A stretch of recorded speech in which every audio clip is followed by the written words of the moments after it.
How could a teenager who loved PlayStation, sneakers, and laughter become a living bridge between digital screens and eternal mystery? Good evening, dear listener. Wherever your heart rests tonight, perhaps in still prayer or gentle quiet, welcome to Saint Lives. Subscribe and journey with us through stories that awaken grace. This is the journey of Blessed Carlo Acutis, a boy of our century who turned coding into contemplation, play into prayer, and fleeting youth into a testimony that even the internet can echo with the timeless voice of God. The story begins in an ordinary home, where faith had nearly fallen silent. In the heart of Milan, on May 3rd, 1991, a baby boy was born to Andrea Acutis and Antonia Salzano. Theirs was not a family marked by church bells or nightly prayers. Like many in modern Italy, they carried only a faint memory of faith, a cultural inheritance rather than a living devotion. Yet into this quiet household came a child whose eyes seemed to rest on something invisible, something beyond the reach of reason or routine. They named him Carlo. He grew up surrounded by the noise of city life, the elegance of fashion, and the ease of comfort. But even as an infant, there was something about him that made those around pause. A gentleness, a gravity, a lightness of being that no one could quite explain. His mother would later say that it was through Carlo that she herself rediscovered God. But in those first days, she did not know she was holding a future saint in her arms. As the seasons turned, Carlo's early years unfolded in a home filled with affection, laughter, and the gentle chaos of childhood. Yet even in his play, he revealed a strange depth. When his peers reached for toys, Carlo's eyes often lingered on the small crucifix above his bed. He would ask simple questions about who Jesus was and why he had to die.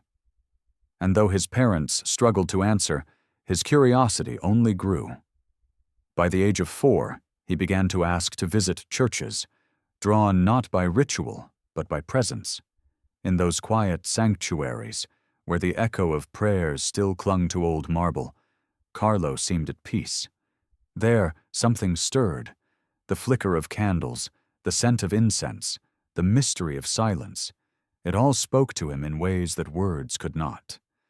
His mother, once indifferent to faith, found herself moved by her son's insistence on kneeling before the tabernacle, his small hands folded with a devotion far beyond his years.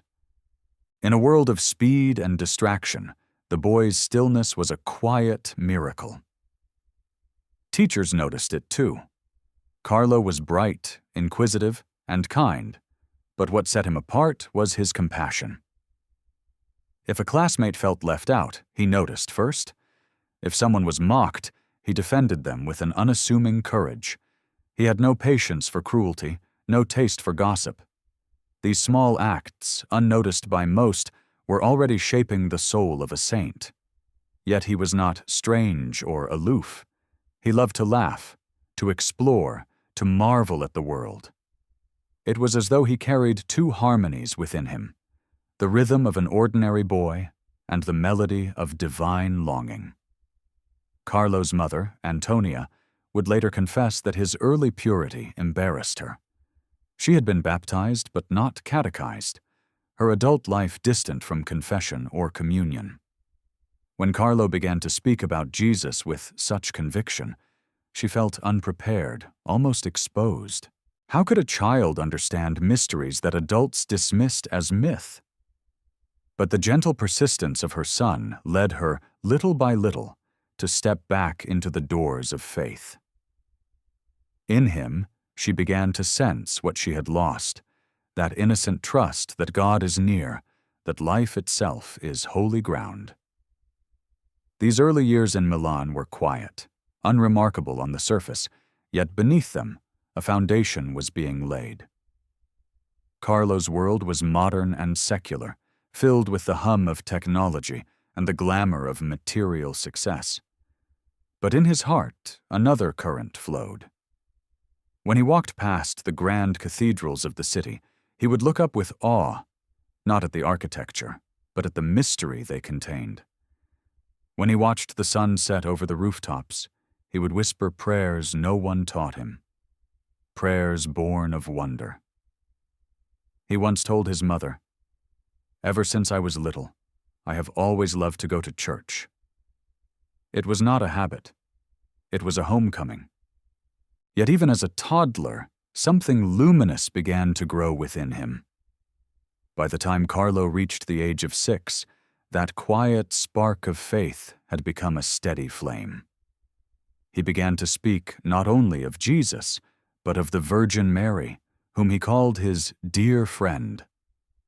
When he walked with his mother through the streets of Milan, he would pause before every Marian statue or shrine, sometimes crossing himself with a sincerity that startled passers-by.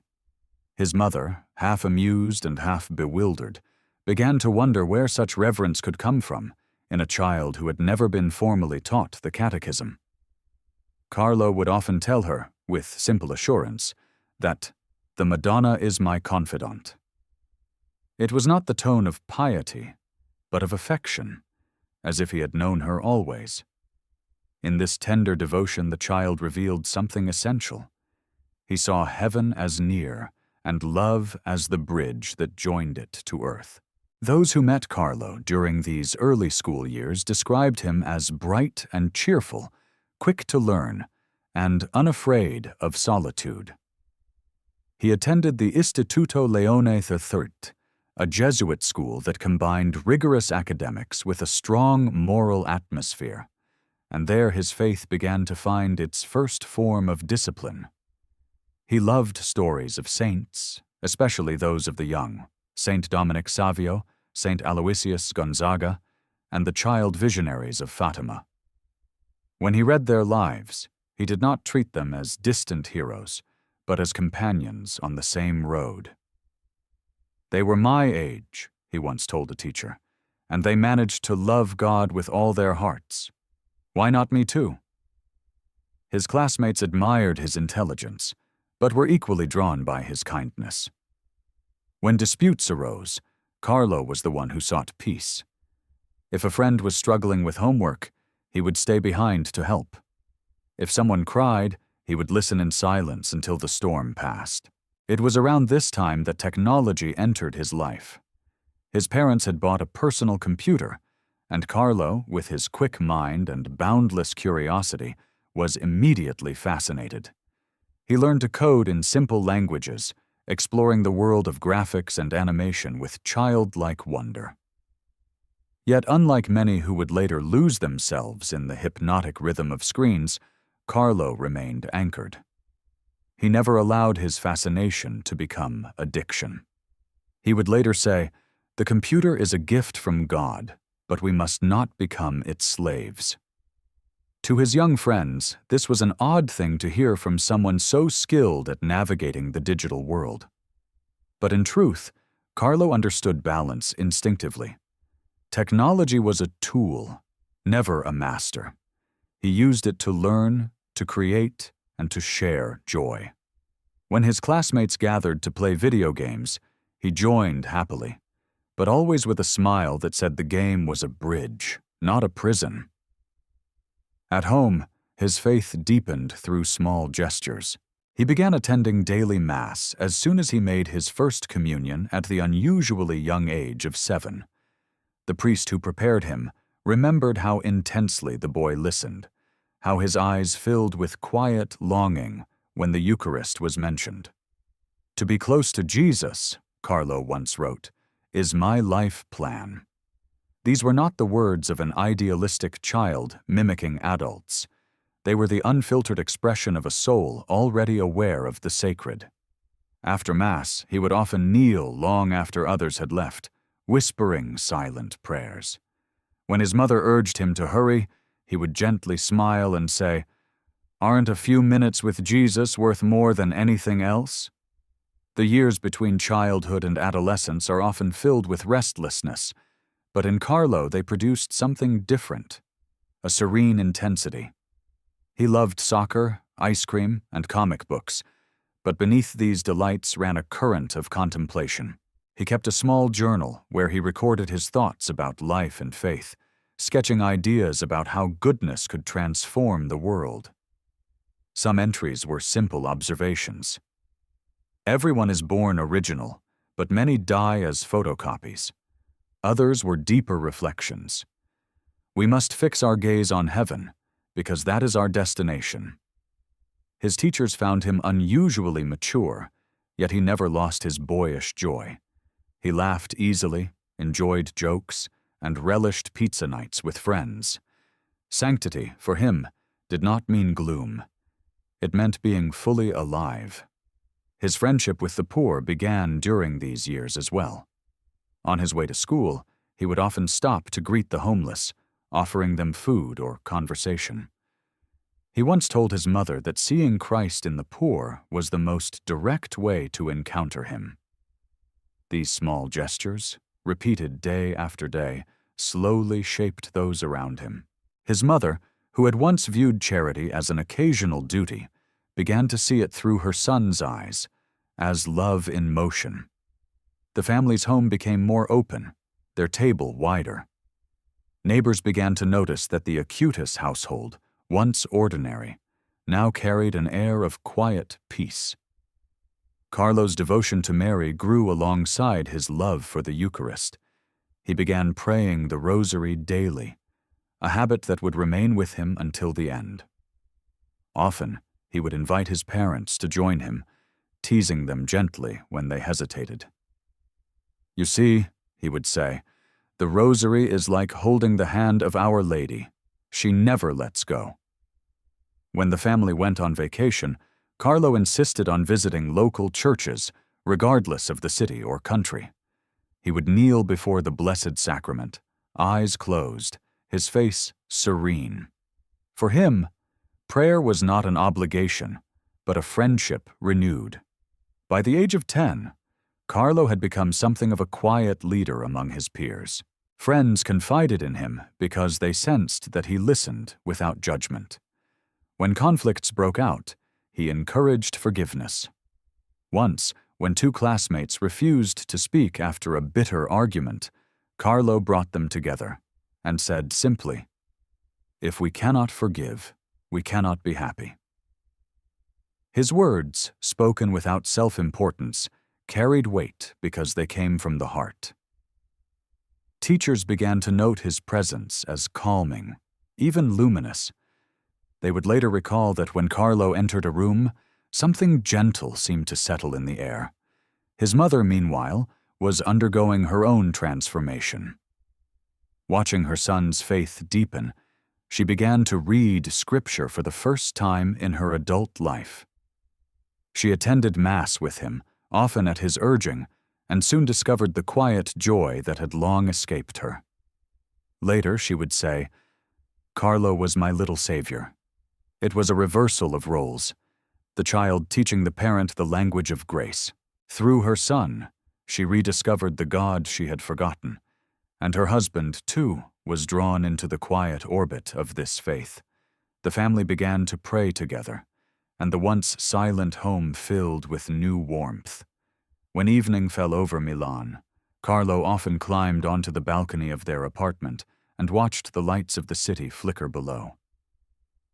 To his mother, it seemed he was simply daydreaming, but sometimes he would whisper prayers under his breath, thanking God for the day, for his friends, for his family, for the beauty of the world.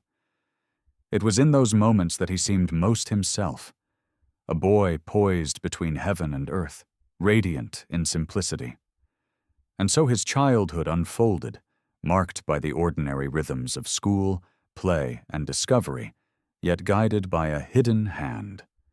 In the years to come, this quiet light would only grow brighter, shaping not only his own destiny, but the faith of countless others. For holiness, when it begins, is rarely noticed. It is a seed buried deep in the soil of the everyday, watered by small acts of love and trust. Carlo's story, still in its first chapters, was already preparing to blossom into something eternal. The years passed, And like many boys, he discovered screens, games, and the rush of discovery. By the time Carlo was 12, the hum of computers had become as familiar to him as the rhythm of prayer. He had grown tall and lean, with a mop of dark hair that often fell into his eyes as he stared intently at the glow of a monitor. While many parents worried about their children losing themselves in the labyrinth of the internet, the Acutis household found something altogether different unfolding. Carlo did not approach technology as a distraction, but as a language, another way to marvel at creation. To him, each program, each pixel, each algorithm was a reflection of divine order, a pattern waiting to be understood. He saw in coding a kind of liturgy, a practice of shaping chaos into harmony. He once remarked, half in jest but fully sincere, that the more I study computers, the more I understand how God creates. He spent long afternoons experimenting with animation software, building simple websites, and tinkering with video editing tools. His curiosity seemed endless, yet it always circled back to beauty, to how something ordinary could become extraordinary when seen with love. Carlo's teachers noted his rare balance. He could immerse himself in complex projects and yet remain fully present to those around him. If a friend came by to play, he would shut the computer off without hesitation, smile, and run to the courtyard to kick a ball. When he played PlayStation, he played joyfully, but never obsessively. His friends were surprised to learn that he limited himself to 1 hour a day of gaming. "It's too easy to waste time," he told them. "Life is meant for something more." He did not condemn pleasure or laughter. In fact, he delighted in them. But he carried an inner compass that always pointed toward what truly mattered. Carlo's understanding of technology was instinctively moral. He recognized its power to connect, but also to isolate, to inspire, but also to consume. While others his age were drawn to the glamour of the newest device, Carlo treated technology as sacred responsibility. He would sometimes help adults in his parish with their computers, repairing errors or creating slides for catechism classes. His patience and courtesy impressed even those who had little faith. For him, helping someone with a technical issue was no different from an act of mercy. The digital and the divine were not separate realms. They met in the way one used them. "God is everywhere," he once said softly, "even on the internet, if we search for him there." Outside his room, life in Milan continued with its relentless rhythm. His classmates were swept up in trends, new fashions, and the clamor of adolescence. Carlo joined in but never entirely belonged to it. His humor was gentle, his laughter honest, his presence calming. He had a rare ability to make everyone feel seen, especially those who were overlooked. The shy, the outcast, the immigrant, these were his companions. He had no taste for ridicule or superiority. Once, when a group of boys mocked a new student for his accent, Carlo intervened quietly, saying, "He speaks another language because God wanted more words to praise him." The others fell silent. It was moments like these that marked him. Never loud, never dramatic, but steady and luminous. At home, his faith continued to shape the rhythm of his days. Morning Mass became his anchor, even before school. He often walked briskly through the narrow Milanese streets to reach the church, while the city still stirred from sleep. After receiving communion, he would linger in thanksgiving, lost in wordless intimacy. His devotion was simple, but his understanding profound. "When we face the sun," he once said, "we become tan. When we face the Eucharist, we become saints." His words carried no hint of pride, only the deep conviction that holiness was not beyond reach, that every person, even a teenager, could live close to God in the ordinary. His spiritual life was inseparable from joy. He loved humor, pizza, and his dog, Chico. He played soccer with energy and teased his friends with brotherly affection. To outsiders, he seemed like any other boy, except that his laughter was never empty. It carried the sound of gratitude. Carlo's teachers sometimes found it difficult to reconcile his youthful exuberance with his discipline in prayer. He would pray the rosary daily, often while walking to school or waiting for the bus. "It keeps me company," he told one friend. When asked how he managed to stay so cheerful, he smiled and said, "Because I know I'm not alone. God walks beside me." His simplicity disarmed cynicism. There was no argument to be made against joy that genuine. It was during these years that his sense of mission began to take shape. He had always been fascinated by miracles, especially those connected to the Eucharist. He would spend hours researching stories of consecrated hosts that had bled, glowed, or remained incorrupt. He saw in these mysteries a divine invitation, a reminder that God was truly present in what seemed ordinary. But as he searched online, he noticed how scattered and unreliable the information was. There was no single place where people could explore these wonders easily. A thought began to grow in his mind. What if he used his technical skills to create such a space? What if the internet, often filled with noise and vanity, could become a sanctuary of faith? The idea lingered quietly at first, a seed waiting for its moment. In the meantime, Carlo continued to balance the two worlds he loved, the digital and the spiritual. Friends would visit his home to study or play, and though he was known for his skill with computers, he never used it to boast. Instead, he taught others freely, explaining with patience and humor. "You see," he would say, "the computer obeys us completely. It only does what we tell it to do. But our souls are free. We can choose love or not." To him, that distinction was everything. He once told a priest that sin was like a virus. It corrupts the system from within, and only grace can repair it. His mind moved easily between faith and logic, as though he were building invisible bridges between heaven and code. Still, Carlo remained very much a child of his time. He loved movies, especially comedies, and could quote lines from his favorite shows. He wore sneakers, jeans, and sweatshirts, rarely caring about appearances. When friends mocked his simple clothes, he shrugged it off, saying, "Jesus wore the same tunic every day." But when it came to beauty, his standards were high, not in fashion, but in truth. He had a sharp sense of integrity and disliked hypocrisy. If someone pretended to be devout for appearances, he would quietly step away. His honesty was never cruel, only clarifying. At school, teachers began to rely on him as a peacemaker. When tensions rose, they would ask Carlo to speak to his classmates. Somehow he always found the right words.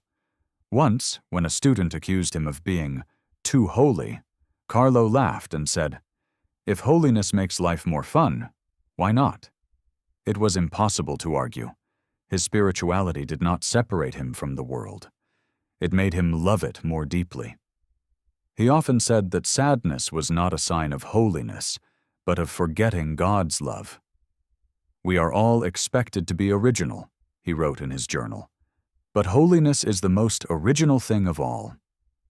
At home, his relationship with his parents had become tender and strong.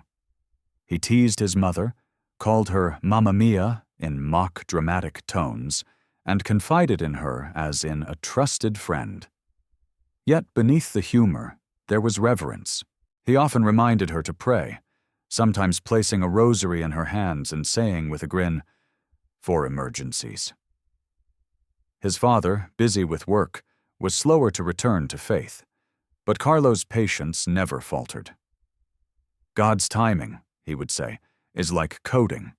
You write a line, and it seems to do nothing, until suddenly everything runs perfectly." As adolescence deepened, so did his awareness of the fragile beauty of life. He began to visit the sick and volunteer at local shelters. Technology was still his fascination, but love was his vocation. He could not stand seeing others lonely or forgotten. He would record short videos for friends who were ill, send cheerful messages, and remind them that suffering was never wasted when united to Christ. Even at this young age, his words carried an echo of eternity. Amid pixels and processors, Carlo began to sense that something greater waited behind his curiosity. The idea came to him one evening while he was browsing through scattered articles on Eucharistic miracles from around the world. He had been fascinated by these stories since childhood, the tales of hosts that bled or remained incorrupt, signs of God's mystery hidden in the ordinary. Yet he found that most of these accounts were fragmented, often obscure, tucked away in poorly translated pages or forgotten pamphlets. To Carlo, this seemed both a sorrow and a challenge. The world had been given proof of the divine, yet few knew where to find it. The thought stirred something in him, a holy restlessness, the desire to gather and share the beauty he saw so clearly. He realized that the same tools used for distraction and vanity could also become instruments of grace. If the internet could spread gossip and greed, then surely it could also proclaim the presence of Christ. He spoke first to his mother, who listened with a mixture of curiosity and disbelief. "A website for miracles?" she asked. Carlo nodded, his face alight with quiet conviction. "Yes," he said. "If people can see these signs, maybe they'll believe that God is real." There was nothing grand or boastful in his tone. He spoke as though this task had been quietly waiting for him all along. His mother, moved by his sincerity, encouraged him to begin. Carlo set to work with a dedication that astonished even his teachers. He spent hours studying the accounts of Eucharistic miracles, reading church documents, gathering verified reports, and designing a structure that would make these wonders accessible to all. He did not simply copy what existed. He curated, organized, and explained with the precision of a scholar and the humility of a servant. At his desk, surrounded by a modest computer and a few notebooks, Carlo entered a rhythm of work that was almost monastic. He prayed before each session, asking that the project might glorify God rather than himself. He worked late into the night, but never with impatience or fatigue. When friends teased him about doing homework for Jesus, he smiled and replied, "Yes, but the grades are eternal." Slowly, the website began to take form, a digital map of the miraculous, linking each event to its history, photographs, and theological context. It was both simple and beautiful, a labor of love coded with devotion. He never saw himself as a missionary in the traditional sense, yet his mission was clear. "The more we know about the Eucharist," he said, "the more we fall in love with Jesus." He wanted others to see that holiness was not confined to monasteries or ancient relics. It was alive in the world, shining even through a computer screen. For Carlo, technology was not an escape from reality, but a new frontier of evangelization. He called himself a digital missionary, though the term was almost playful. In truth, he was pioneering a new form of sanctity, the sanctity of connection, of presence in the modern world. As his project grew, so did his sense of wonder. He was constantly amazed by the detail and diversity of God's manifestations. He studied each case with reverence, fascinated by how the Lord revealed himself in unexpected corners of history, in small Italian villages, in faraway countries, among ordinary people. He often said that the miracles were proofs of God's stubborn love, signs given to rekindle faith in an unbelieving age. His enthusiasm was contagious. Teachers, priests, and classmates began to ask questions, drawn by his sincerity. He invited them to see the beauty he saw, not by preaching, but by showing. "It's not enough to talk about God," he would say. "You have to live in a way that makes him visible."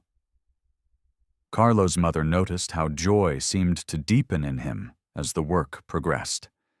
He was never proud, never self-congratulatory. His goal was clear and pure, to bring people closer to the Eucharist. "The Eucharist," he often said, "is my highway to heaven."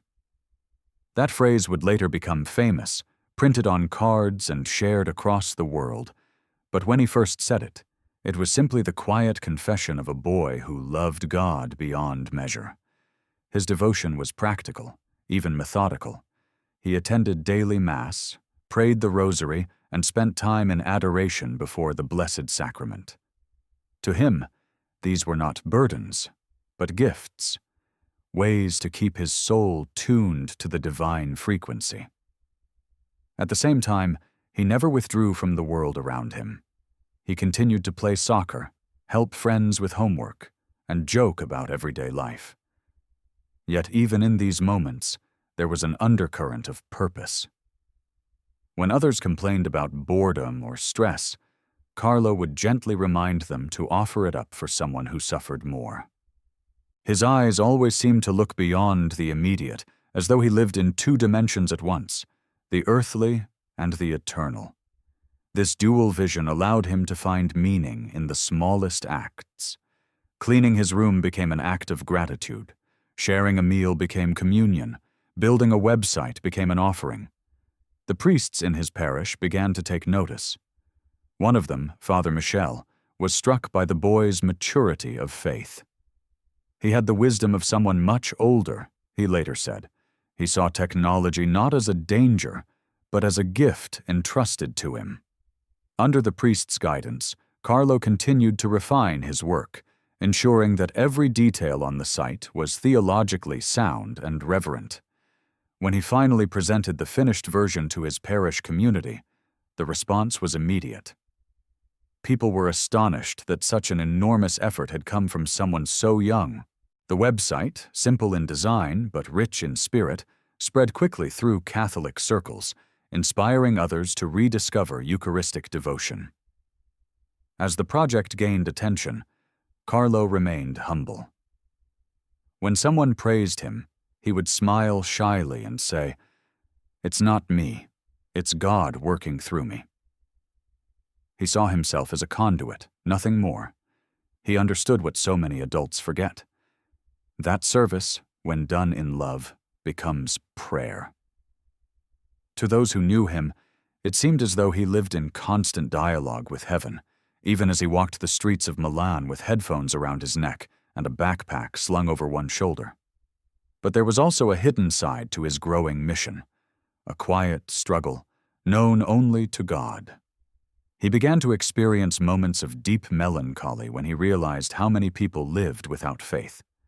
He was especially pained by the indifference of those who had once believed, but no longer cared. "They have everything," he once said to his mother, "but they don't have what matters most." These words, spoken with sorrow rather than judgment, revealed the tender heart beneath his cheerful exterior. His compassion was not abstract, it was personal. He prayed constantly for the conversion of souls, often offering small sacrifices in secret.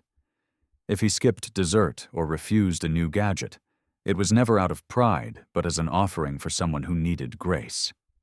The more he gave himself to this hidden mission, the more peaceful he became. He had found the intersection where his passion and his purpose met, and it filled him with quiet joy. He would often tell his friends that every saint begins as an ordinary person who decides to love without measure. "We are all called to be saints," he said, "but most people don't believe it's possible." His website, though digital, was meant to be a living invitation to that belief, a bridge between modern life and timeless truth. In those days, his room was a small sanctuary, a computer, a crucifix, and a Bible-shared space with school books and electronics. On his desk sat a small photograph of St. Francis of Assisi, whose simplicity and joy had captivated him. Carlo admired how St. Francis saw God in creation, in birds and sunlight and laughter. Francis lived offline, he joked once, but he connected everyone to God. It was a line that summed up Carlo's own spirit, humorous, modern, yet rooted in eternal things. And so the website that began as an idea grew into a mission that transcended its maker. It would later be translated into multiple languages, shared across continents, and visited by millions. But in those first days, it was simply the work of a boy in love with God, who saw no boundary between code and contemplation. To Carlo, the glow of a computer screen could mirror the glow of a candle before the altar, if only it was used in love. Holiness rarely remains contained. Soon, its quiet fire began to spread to those around him. What began as the devotion of one teenager soon transformed an entire household. The Acutis home, once a space of polite disbelief and cultural Catholicism, became a place of prayer, laughter, and gentle conversion. Antonia, his mother, had long carried within her a vague sense of the sacred, a distant affection for the faith of her ancestors. Yet she had never felt it breathe. Her life, like that of many modern Italians, was filled with work, social gatherings, and the subtle exhaustion of trying to keep pace with the world.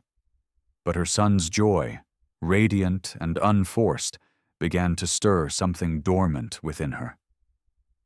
She noticed how easily peace followed him, how naturally he spoke of God as though of a dear friend.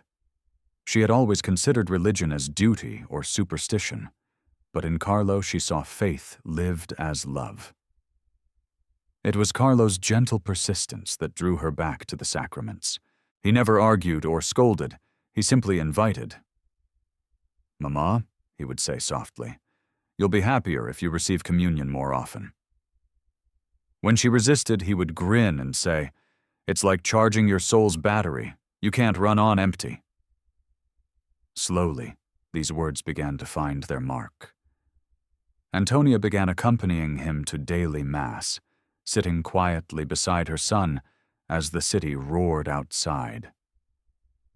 At first it was only affection that brought her there, the tender bond between mother and child. But little by little, something deeper awoke. The mystery of the Eucharist that her son so loved began to move her too. She found herself praying again, awkwardly at first, then with growing ease. The confessional, once a place of embarrassment, became a place of renewal. Carlo's father, Andrea, was slower to change. He admired his son's devotion, but viewed it as a phase, a passing fervor of adolescence. He worked long hours, his mind occupied with business and responsibility. Yet even he could not ignore the transformation in his home. The television no longer dominated their evenings. Instead, quiet music or prayer filled the rooms. Their meals became simpler, their conversations warmer. It was as if the boys' presence had reordered their priorities, reminding them of what was essential. One evening, Andrea returned home to find Carlo and Antonia praying the rosary together. The sight moved him, though he said nothing. Later, he confessed that in that moment he felt a peace he had not known in years. Beyond his family, Carlo's influence rippled outward. His classmates noticed the calm certainty with which he lived, the way he balanced schoolwork, hobbies, and faith without conflict. He was never sanctimonious or distant. He spoke about God the way one speaks about someone real and close. When friends shared their worries, Carlo listened with the patience of someone much older. "Pray," he would say simply. "Jesus listens. He always listens." Many of his peers, even those who rarely set foot in church, found themselves moved by his sincerity. He made belief seem possible in a world that had forgotten how to believe. One of Carlo's teachers, a woman who had long drifted from her own faith, once asked him what made him so certain. Carlo's answer was quiet, almost shy. "Because the Eucharist is there. That's all I need to know." The teacher later said that those words haunted her, and within months she returned to confession for the first time in decades. Such stories were not uncommon. Carlo's holiness was never loud or dramatic. It worked like light, soft and steady, transforming everything it touched. At home, the family's evenings began to take on a rhythm that revolved around prayer. Carlo often led the rosary, his voice calm and rhythmic. Afterward, they would share stories from the lives of saints, laughing and marveling at the eccentricities of holy people. Francis talking to birds, Dominic sleeping on the ground, Bernadette's stubborn humility. Carlo loved these details, the humanity of sanctity. "See," he would say, "they were normal just like us. They only loved more." For him, holiness was not a distant ideal, but a reachable calling. He often reminded his family, "We are all expected to be saints. It's the only thing worth being." It was during this period that Antonia began to see just how extraordinary her son truly was. His joy was not naive. It was rooted in something unshakable. When problems arose, a disagreement at school, a broken computer, an illness in the family, Carlo faced them with serenity. "God will take care of it," he would say, and somehow peace followed. His confidence was infectious. Antonia began to write down some of the things her son said, sensing that they carried a wisdom beyond his years. "When we waste time," he told her once, "we steal it from God." Another time, after a difficult day, she found him kneeling by his bed, whispering prayers for those who had hurt him. "They don't know what they're missing," he said softly. In church, he was a familiar figure. The young boy who arrived early, knelt silently, and smiled easily. Parishioners began to notice how reverently he received communion, how he seemed to disappear into prayer afterward. His confessor recalled that Carlo's examinations of conscience were unusually sincere and precise. He treated the sacrament not as an obligation, but as an encounter with mercy. "Even a small sin," he once said, "is like a grain of sand between our heart and God. It's better to brush it away quickly." His devotion inspired others to approach the confessional more often, simply by the example of his joy afterward. But it was not all solemnity.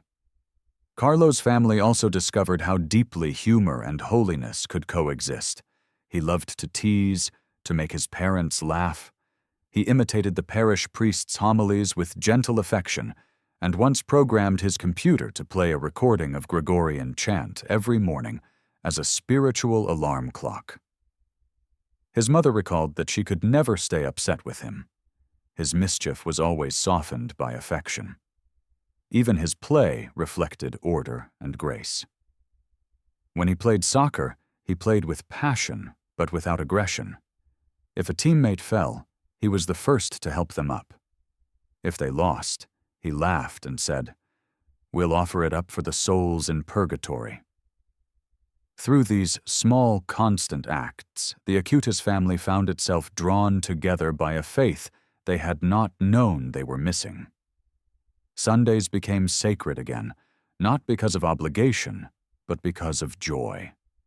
Pilgrimages followed, to Assisi, to Lourdes, to Fatima, each journey deepening their bond. In Assisi, Carlo felt something special. He told his mother that the simplicity of St. Francis made him feel at home. "Assisi is where I want to rest," he said quietly. And though the meaning of those words would only be understood years later, Antonia felt a shiver when he spoke them. His transformation of the family did not stop at prayer. He began to inspire them to charity. He persuaded his parents to donate to those in need, to visit the sick, to look for the lonely. "We can't love Jesus without loving the poor," he would remind them. On birthdays and holidays, he often gave away part of his gifts or savings, saying that others needed them more.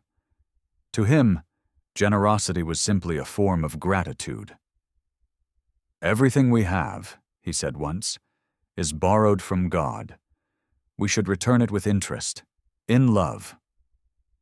It was clear by now that Carlo's holiness wasn't confined to his inner life.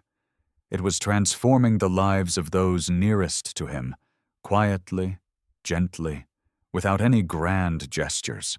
He had made his home a chapel, his friendships a ministry, his computer a pulpit. In a world that often treated faith as irrelevant, he lived it as if it were the most natural thing in the world. His family, once distant from the church, now found themselves attending Mass with eagerness, volunteering, and reading Scripture together. The transformation was complete, not through argument, but through love lived faithfully, day by day. And yet, Carlo never considered himself special. "Everyone can be close to God," he told his mother one evening. "You just have to want it." These simple words summed up his entire spirituality. Faith, for him, was not a privilege but an open invitation. His parents would later say that they had received more theology from their son's quiet example than from any book or sermon. Carlo had become, without meaning to, the heart of their conversion, the child who led his parents back to heaven. By now, Carlo's computer had become an altar of purpose.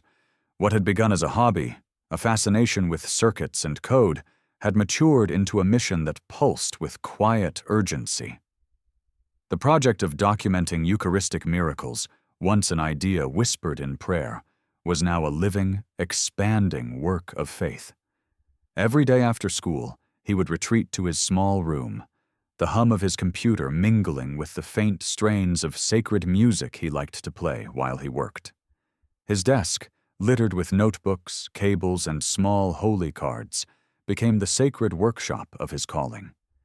He would sit there for hours, his fingers moving lightly over the keyboard, his face lit by the glow of the screen.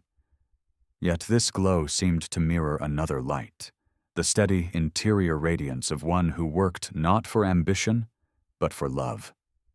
The website was taking shape beautifully. It was more than a catalog. It was a pilgrimage across continents, connecting centuries of wonder. Carlo wanted to show the world that God still moved among his people, that the same power which turned bread into flesh at the Last Supper still touched the lives of the faithful today. He gathered stories from Poland, Mexico, India, France, and dozens of other countries, verifying details, searching for images, and consulting with priests to ensure theological accuracy. Each page he built was crafted with reverence. He called the project his Encyclopedia of Miracles. Though he smiled at the word encyclopedia, it sounded too cold for something that made his heart burn. For him, it was a love letter to the Eucharist, one written in HTML and grace. As the project expanded, others began to take notice. His parish priest was astonished by the scope of what the young man had accomplished. Teachers who had seen him as a quiet but ordinary student now spoke of him with awe. The website began to circulate among parishes, schools, and Catholic communities, reaching audiences far beyond Milan. Visitors from all over the world discovered in it not only information, but devotion, a sense that holiness could speak fluently in the language of the modern age. Many could hardly believe it had been built by a teenager. When asked how he had managed such a vast task while still keeping up with school, Carlo simply smiled and said, "Jesus multiplies my time." His deep love for the Eucharist was the heartbeat of everything he did. He could not understand how anyone could claim to love Christ and yet remain indifferent to his presence in the Blessed Sacrament. "If we understood the value of the Mass," he said once, "we would never leave the church." These were not the exaggerated words of youthful zeal, but the sincere conviction of someone who had glimpsed eternity in the fragile whiteness of a consecrated host. He attended daily Mass without fail, even when it required waking early or walking long distances. After receiving communion, he would kneel for long minutes in stillness, his hands folded, his eyes closed in silent communion. Those who saw him said there was a serenity about him that could not be explained by age or temperament. It was as if he were listening to someone unseen, someone very near. His devotion was not limited to liturgy. It shaped his entire life.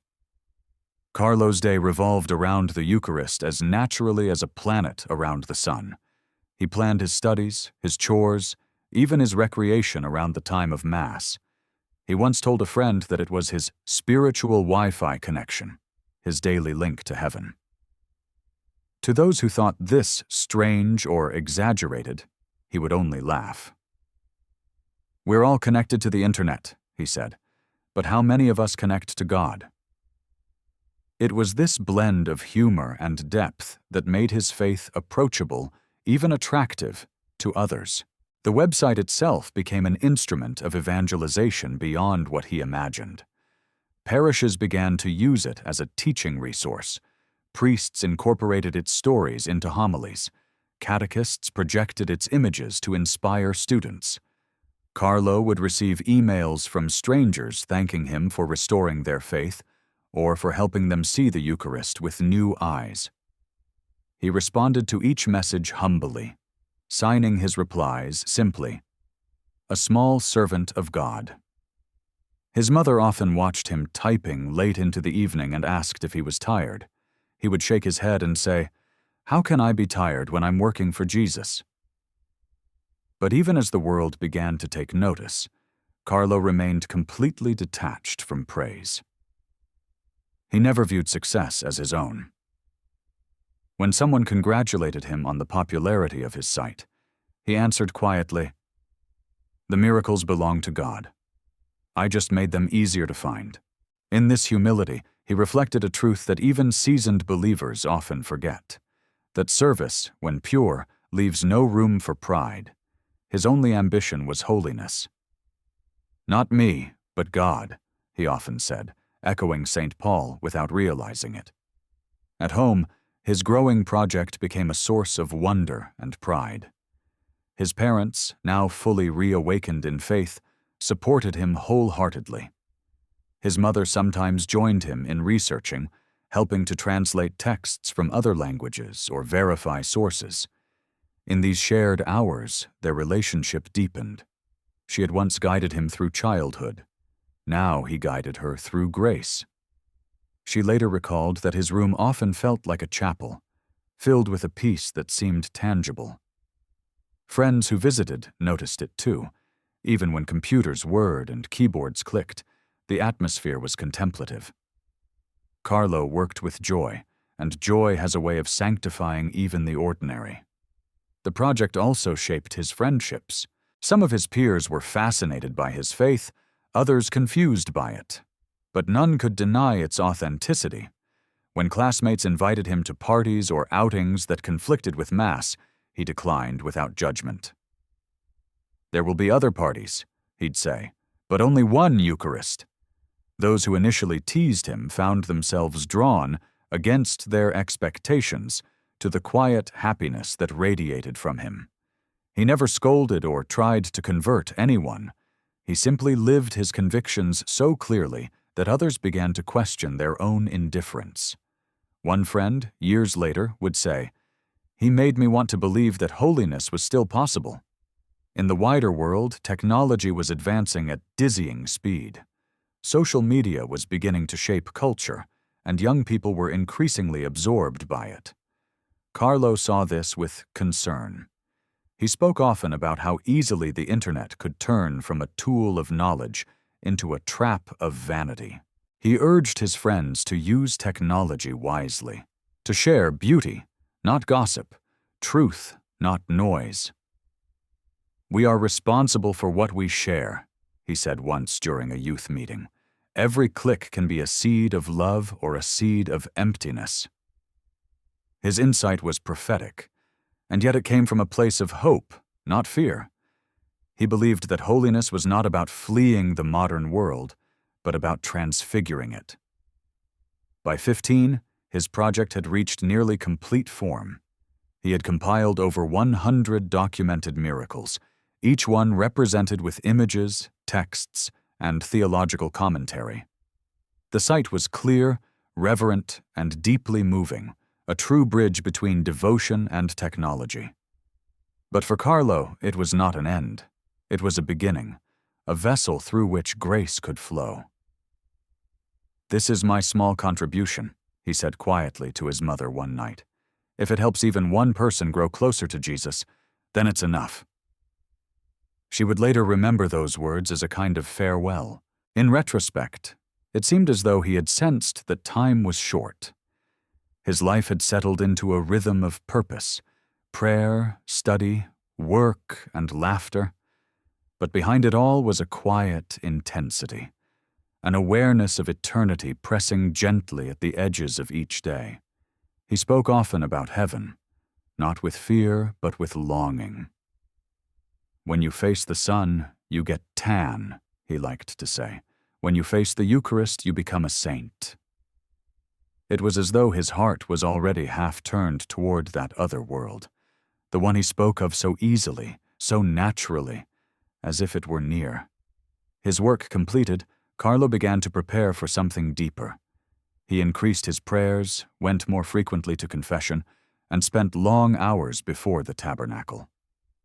When asked why, he smiled and said, "Because I want to be ready." Ready for what? No one could yet imagine. But heaven knew. But holiness never grows without the shadow of the cross. The brightness that surrounded Carlo's young life began, almost imperceptibly, to dim beneath the quiet weight of suffering. It was early in the autumn of 2006 when he first felt unwell. At 15, his days had been full: schoolwork, mass, computer projects, and long conversations with friends who sought his advice on everything from faith to homework. But that September, fatigue crept into his body in strange waves. His mother noticed first: the paleness in his cheeks, the loss of appetite, the way he struggled to climb the stairs. At first they thought it was exhaustion, a passing virus.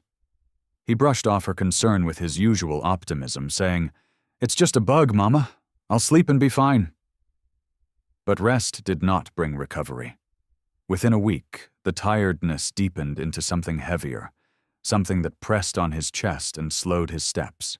When they went to the doctor, the results came swiftly, mercilessly. Acute leukemia, the aggressive kind that spreads fast, devouring the blood and bones. His parents were stunned into silence. The doctor spoke gently, but with the honesty that the situation demanded. The disease was advanced, and the road ahead would be painful. Antonia wept openly. Andrea gripped his son's hand, unable to speak. But Carlo, sitting on the hospital bed in his simple sweatshirt and sneakers, only nodded. "If this is what God wants for me," he said softly, "then I accept it." The words, spoken without fear, hung in the air like a benediction. Even the nurse beside him, accustomed to countless families breaking under such news, was moved to tears. The days that followed unfolded like a slow, sacred unraveling. Carlo was admitted to the hospital in Monza, where the sterile light of machines replaced the sunlight he loved. Needles, tubes, and the constant rhythm of beeping monitors became his new companions. Yet even here, he refused to sink into despair. "I offer all my suffering for the Pope and for the Church," he told his mother the first evening, as she sat beside his bed holding his hand. He had always spoken about sacrifice with a kind of innocent clarity, but now those words became flesh. Every injection, every wave of nausea, every sleepless night became an offering. He wanted his pain to mean something, to ripple outward like grace. His parents were astonished by his peace. Where they saw only fear and loss, Carlo saw a passage, a participation in the mystery he had loved so deeply.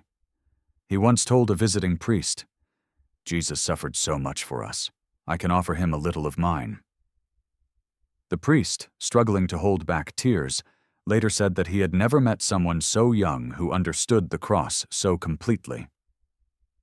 To Carlo, Suffering was not punishment, but communion, a way to love more purely. He asked for no special comfort, only that the Eucharist be brought to him daily. Receiving Holy Communion became his anchor, the quiet rhythm of grace that steadied each uncertain hour. The hospital staff quickly grew attached to him. Nurses who entered his room expecting to find bitterness or complaint instead found a boy who smiled, who thanked them, who prayed silently for them when they left. He refused to let sorrow define the space. "People are sad enough already," he said once. "I want them to see that God is with us even here." His lightness lifted those who came to help him. Even the sterile ward seemed less oppressive when he was awake and talking. His humor never faded. When one nurse joked about how handsome he looked in his hospital gown, he grinned and said, "I'll save this look for heaven." They laughed, and the laughter broke the heaviness that lingered in the corridors. His friends visited when they could, carrying letters, photos, and stories from school. They tried to cheer him, but it was he who cheered them. "Don't worry," he told them. "I'm just changing servers, from earth to heaven." It was a joke that only he could make, half play, half prophecy. His friends left each time astonished by his calm, by the serenity that radiated from him despite the tubes and the pain. One of them later said that visiting Carlo felt like entering a small chapel. As the illness advanced, he grew weaker, but his mind remained clear, his prayer constant. He asked his mother to bring his laptop to the hospital so he could continue working on small updates to his Eucharistic Miracles website. Even as his body failed, his mission continued. But after a few days, the pain became too severe, and he could no longer sit up. Still, he whispered his prayers, sometimes barely audible. He spent hours gazing at the crucifix above his bed, his lips moving silently. His mother often found herself unable to bear the sight of his suffering, yet he comforted her. "Mama," he said one evening, "from heaven I'll help you more than I can now." She broke into sobs, holding his hand tightly, but he only smiled, his eyes filled with the strange, steady joy that comes when one's heart is already elsewhere. He received the anointing of the sick with profound devotion. The priest who administered it later said that Carlo's faith seemed to fill the room, as if the very walls trembled with holiness. After the sacrament, Carlo closed his eyes and whispered, "Now I'm ready to meet my bridegroom." His mother was startled by the choice of word, bridegroom, but to Carlo it was natural. He had always spoken of the Eucharist as a foretaste of heaven, and now he was preparing to see the one he had adored behind the veil of bread. In those final days, his suffering intensified. The doctors did what they could, but leukemia is relentless. His limbs grew heavy, his breath short. Yet he never complained. Not once. When asked if he was in pain, he said simply, "There's a little, but nothing unbearable. Others suffer more." He refused morphine except when absolutely necessary, preferring to stay alert for prayer. He asked for the rosary to be played softly on a recorder by his bed, and the rhythmic repetition became the heartbeat of his final nights. He prayed for others constantly, for his friends, for the priests of his parish, for sinners who had lost faith.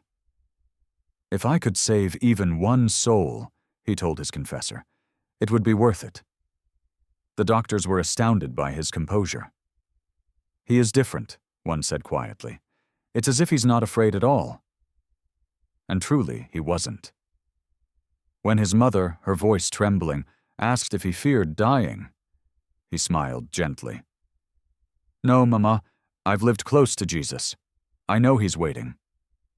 For her, those words were both a comfort and a wound. She longed for a miracle, but deep down, she knew that the miracle was already unfolding within her son's peace. On one of his last mornings, as the sunlight filtered through the hospital window, Carlo asked to receive communion one more time. He made a small effort to sit upright, his eyes focused on the host as if seeing beyond it. After receiving, he whispered, "My Jesus, I love you with all my heart." Then he lay back, exhausted but serene. He turned to his mother and said, "Remember, I'm happy. I was born to die, but not to die forever." She wept quietly, but he squeezed her hand. "Don't be sad. From heaven, I'll help you." By then, everyone around him knew that they were witnessing something sacred. It was not just a boy dying. It was a soul being transfigured. He had entered into the mystery of the cross, and even the hospital staff moved with reverence. In his suffering, he had become what he had always sought, a living witness to the love of God. When sickness arrived, Carlo did not protest. He simply turned his face toward God. Those who loved him tried to draw strength from his serenity, but each day seemed to demand more of them, as though his quiet courage exposed their own fragile hope. The hospital room became a place where time slowed, where silence itself became prayer. The air was thick with the scent of antiseptic and candle wax from the small votive his mother insisted on lighting each morning. She sat at his bedside, rosary beads slipping through her trembling fingers, whispering words she had once recited without thought, now soaked in meaning. The nurses passed in and out softly, almost reverently, as if aware that they were walking within sacred space.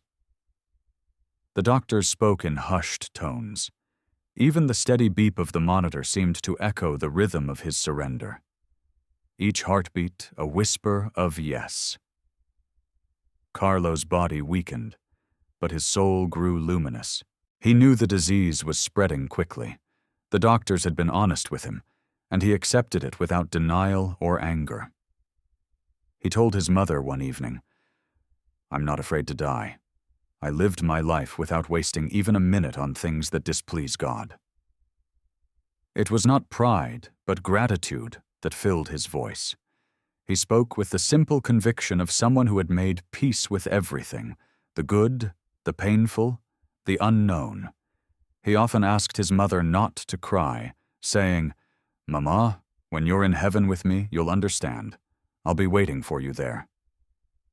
These words both pierced and healed her. She wanted to beg God for a miracle, but deep down she knew that the miracle was already happening, not the healing of his body, but the sanctifying of his soul. The priests who came to visit him marveled at the depth of his faith. One confessor later said that Carlo did not speak of God as a person praised to a distant being, but as one speaks to a beloved friend. Each evening, even when fever blurred his vision, he would whisper prayers of gratitude for the day. "Thank you, Lord, for letting me suffer," he once said, "because it helps me to love you more." His mother could hardly bear to hear it, but he insisted that pain was not the enemy. It was the chalice through which love proved itself. "Jesus drank his," he reminded her softly. "I just have a few drops of mine." Visitors were astonished by his calm. His friends from school, who came expecting to find sorrow, were met instead with the same bright smile they had always known. "Don't worry," he told them, his voice thin but steady. "I'm closer to heaven now than you are." He teased them gently, urging them not to waste their youth on vanity or empty distractions. "You have to live in a way that pleases God," he said, "because you could die any minute. Death can come even before we're ready, so better to stay connected to him." His words, once cheerful advice, now carried the quiet weight of prophecy.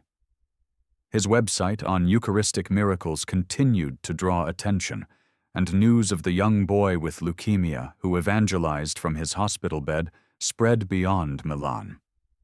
Strangers began to send letters, assuring him of their prayers. One elderly priest wrote that Carlo's faith had rekindled his own. A young student from Mexico sent an email saying that the website had brought him back to the church.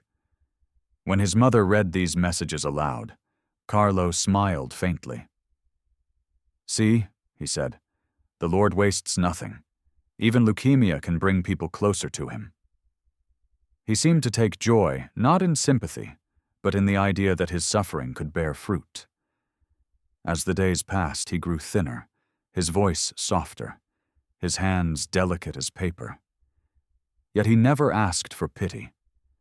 When his mother tried to feed him or adjust his pillows, he thanked her each time, as if she were doing something noble. One night, she found him staring at the ceiling, his face serene. "What are you thinking about?" she asked, brushing the hair from his forehead. "About heaven," he said. "It feels near, like there's a light behind the curtain and it's starting to shine through." She pressed her lips against his hand, unable to speak. That night, she wept not for his illness, but for the purity with which he faced it. When his fever rose and his breath became labored, he asked for the Eucharist again. The priest brought the small golden ciborium to the bedside, and the room filled with silence. His mother, the nurses, and even a few patients from nearby rooms stood at the door as he received the host for the last time. He closed his eyes, tears slipping down his cheeks, and whispered, "My Jesus, I love you with all my heart." The priest blessed him, and Carlo lay still for a moment, as though resting in that eternal embrace. Later, he told his mother, "If I die now, it's okay. I've already had my encounter with Jesus." He endured his final days with the same calm he had carried throughout his illness. He offered every discomfort for souls who had fallen away from faith, especially the youth who, as he said, live without realizing how beautiful life is when you live it with God. Even when pain pressed hard against him, he managed to smile. "Every minute we spend complaining," he told his mother gently, "is a minute we steal from God's glory." She would sometimes step into the corridor to weep, so that he would not see her anguish, but Carlo seemed to sense it anyway. "You must be happy," he said, "because I am happy. Remember, Mama, I will be waiting for you in heaven, and we'll see each other again forever." The doctors could do little more. They admired his courage, but knew that the end was near. His condition deteriorated rapidly over the course of a few days. On the evening of October 10th, he was moved to the intensive care unit. Machines surrounded him, tracing the slow rhythm of a body in surrender. He whispered prayers between labored breaths. His mother stayed by his side, never leaving, her rosary wrapped around both their hands. When a nurse asked if he wanted to dictate a message for his friends, he smiled weakly. "Just tell them to stay close to Jesus," he said. "That's enough." On October 12th, as dawn broke over Monza, Carlo's breathing slowed. He had entered a state of quiet stillness, his face serene, his lips faintly moving in prayer. The nurse recorded his final words, whispered barely above the hum of the machines. "I offer all my suffering for the Lord, for the Church, and to go straight to heaven." At that moment, those in the room felt an unexplainable peace, as if the very air had changed. His mother pressed her forehead against his hand, whispering, "Go, my love, go to Jesus." And then, just before 8 in the morning, his heart slowed and stopped. The monitors fell silent. The world had lost a 15-year-old boy, but heaven had gained a radiant soul. His mother remained beside him for hours, unable to leave, tracing the sign of the cross over his forehead again and again. The nurses, who had cared for countless patients, wept quietly. One of them said later, "It didn't feel like a death, it felt like a door opening." His body lay still, yet his peace seemed to fill the entire ward. There was no terror, no tragedy, only light. In those hours after his passing, Antonia found herself remembering something he had said just a week before. "When I die, I don't want people to cry because I'll be much happier where I'm going." Those words became her anchor in the days to come. The funeral was simple, as he had wished. His coffin was small, covered with white lilies, and the church was filled with people, classmates, priests, the poor he had helped, and those who had come merely because they had heard of a boy who had lived as if heaven were near. The priest who celebrated the Mass said in his homily, "He evangelized more in 15 years than most of us do in a lifetime." And so, the boy who had loved PlayStation and coding, who had walked the streets of Milan with a backpack and a rosary, who had turned his illness into a hymn, returned to the God he had adored. His mother would later write that in the silence of that loss, she heard the faint echo of his voice saying, "Be not afraid, Mama, love is stronger than death." The hospital became a chapel. His body weakened, but his joy never did.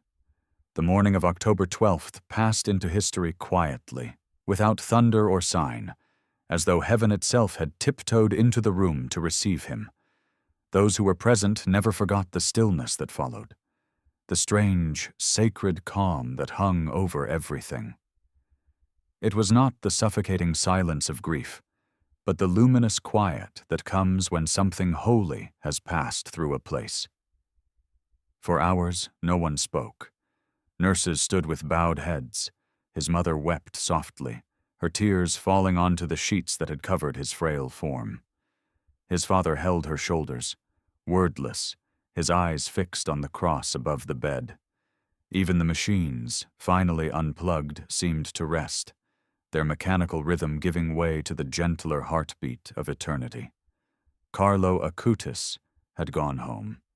News spread quickly through the hospital, then the parish, and finally the city. A teenage boy, so young, so ordinary on the surface, had faced death with a peace that confounded reason. When his classmates heard, many broke down in tears. They gathered outside the hospital, lighting candles and placing flowers by the entrance. One of his teachers remarked, "It feels as if an angel has passed among us." But those closest to him knew better. Carlo had not been an angel, but something perhaps rarer. A boy who had chosen to be holy while still fully human. His mother later said that the hours after his death were filled with both unbearable sorrow and indescribable grace. She could not explain it, but amidst her pain, there was a deep assurance, the feeling that her son wasn't gone, but more alive than ever. "It was as if he were near," she said. "I could feel him smiling." They brought his body back to Milan, where family and friends gathered for the funeral at Santa Maria Segreta. The church was overflowing. People spilled onto the streets, drawn by something they could not name. The young, the old, the faithful, and the doubtful all stood side by side. Some came out of affection, others came out of curiosity. All left changed. The liturgy was simple, as Carlo had wished. White flowers surrounded his coffin, and his favorite hymn, Regina Caeli, was sung softly by a children's choir. His priest, who had known him since childhood, spoke through tears. "Carlo showed us that holiness is not an exception," he said. "It is the natural destiny of every soul that loves." The words echoed through the nave and lingered there, as if unwilling to fade. When the Mass ended and the coffin was carried out, applause erupted, spontaneous, reverent, and strange. It was not the applause of celebration, but of recognition, the human heart's instinct to honor something luminous that it has glimpsed and cannot forget. They buried him first in Milan, but later, according to his own wish, his body would be moved to Assisi, the city he loved, the place of his spiritual kinship with Saint Francis. Years earlier, he had told his mother, "Assisi is where I feel most at home. When I die, I want to be buried there." At the time, she had smiled at the strange intensity of a child making plans for eternity. Now those words guided her steps. As the funeral ended, she resolved to honor them, though she could not yet imagine how. In the weeks that followed, life in the Acutis household entered a strange rhythm of mourning and awe. There were tears, yes, but there was also peace, a peace that did not make sense to anyone except those who had known Carlo. Letters began to arrive from around the world, messages of sympathy, of thanksgiving, of faith rediscovered. Priests wrote of using his story in homilies. Young people wrote of returning to the sacraments after years of absence. Some claimed favors granted after praying through his intercession. His website, which had remained online, now received thousands of visits a day. What had begun as a personal project had become a global pilgrimage of faith. His mother spent hours reading those messages, sometimes aloud to her husband. "He's still evangelizing," she said once, tears glimmering in her eyes. "He never stopped." For her, grief became mission. She began speaking in parishes, schools, and conferences about her son's life, not to glorify him, but to glorify the God he loved. Each time, she repeated his words, "The Eucharist is my highway to heaven." People who heard her often said they felt as if they had known Carlo personally, his warmth, his humor, his courage. His story awakened something universal, the recognition that sanctity is not far away, that it can bloom even in the ordinary soil of modern life. Meanwhile, his body was transferred to Assisi, in accordance with his wish. The small town, nestled in the Umbrian hills, received him with quiet reverence. The tomb chosen for him was near the shrine of the Spoliation, where St. Francis had renounced his wealth. It seemed fitting. Carlo, too, had stripped himself of vanity and pride, though his poverty had been spiritual rather than material. The young volunteers who helped prepare the site spoke later of feeling something unexplainable, a calm, a sweetness, a sense of presence. "It was as if he were already praying for us," one of them said. When the tomb was opened for the transfer, years after his death, a discovery was made that deepened the sense of mystery surrounding his life. His body, though not formally declared incorrupt, was found to be preserved in a remarkable state. Those who saw him said he looked peaceful, even radiant, as though merely asleep. His face bore the same gentle smile that had comforted so many during his lifetime. Word of this spread rapidly, drawing pilgrims from across Italy and beyond. Thousands came to kneel before the glass coffin, to pray, to weep, to thank. Some came out of curiosity, most left transformed. "It's as if he's still alive," one pilgrim said softly, gazing through tears. His resting place in Assisi soon became a beacon for the digital generation he had once belonged to. The gamers, the coders, the students, the seekers. They came with smartphones and headphones, kneeling beside the boy who had used the same tools for holiness. Many were surprised to feel moved, even called, as if the saintly boy was whispering through time, reminding them that technology, like life itself, could serve either light or shadow. For many of them, it was their first real encounter with faith. The Church, long searching for ways to reach the youth of a digital age, began to see in Carlo a new kind of apostle, one who spoke the language of screens but lived the truth of the sacraments. Miracles began to be attributed to his intercession, stories of healing, conversion, and reconciliation. In Brazil, a boy suffering from a rare pancreatic disease was cured after his parish prayed to Carlo. Doctors were baffled, unable to explain the sudden recovery. When the case reached Rome, it was examined thoroughly by the Vatican's medical and theological commissions.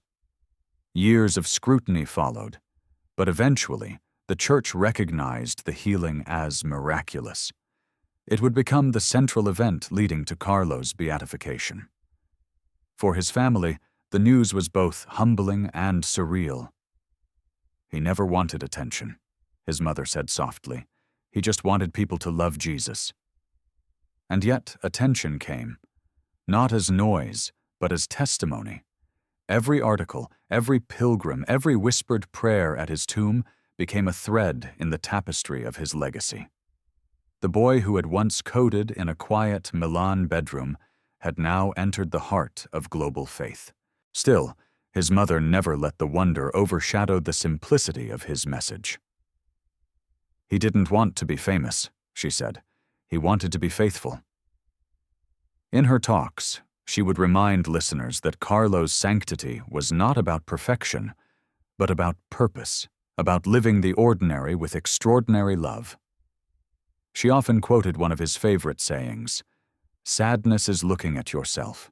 Happiness is looking toward God." Those words, simple as they were, captured the essence of his life, a gaze turned outward, heavenward, unwavering even through pain. In death, Carlo became what he had been in life, a bridge between the church and the digital age, between the ancient and the modern, between earth and heaven. His story was not about miracles alone, but about the quiet miracle of a life lived with integrity, joy, and devotion in a time that had forgotten those virtues. He showed that holiness was not a relic of the past, but a possibility renewed with every generation. "I am happy to die," he had said, "because I lived without wasting even a minute on things that displease God." Those words would appear on banners, in books, in the hearts of those who prayed at his tomb. They were not a boast, but a benediction, the final line of a life written in grace. On a mild October day, heaven claimed its young programmer. But the story of Carlo Acutis did not end in that hospital room, nor even at the quiet burial that followed. What death had silenced in flesh began to speak all the louder in spirit. In the months and years that came after his passing, something remarkable happened.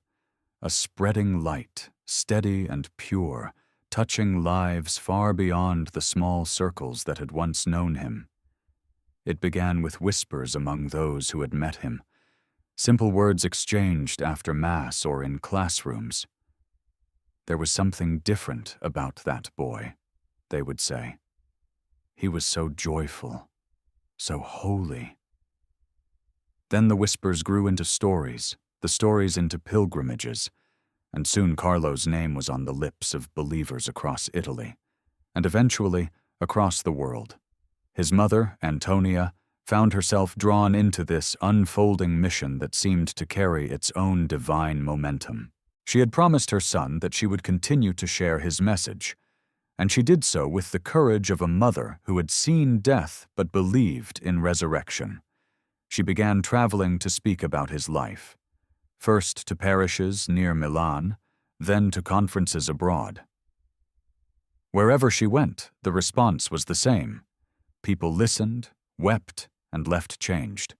They spoke of feeling hope return to them, of seeing in Carlo a mirror of what holiness could look like in their own world, not cloistered or distant, but joyful, technological, and alive. She would show pictures of him, the tousled hair, the sneakers, the easy smile. He was like any other boy, she would say, except that he let grace do everything in him. The Vatican, too, took notice. Stories of his intercession began to reach the congregation for the causes of saints. Reports of favors received, conversions sparked, healings sought and sometimes granted, all carried the same mark of authenticity. Yet beyond the accounts of miracles, what impressed church authorities most was the profound coherence of his life. Every action, every word, every small decision formed a continuous thread of fidelity to God. There was no rupture between his faith and his daily life. They were one seamless fabric. Pope Benedict XVI, hearing of the young Italian, once referred to him as a model for the digital generation, a saint for the new millennium.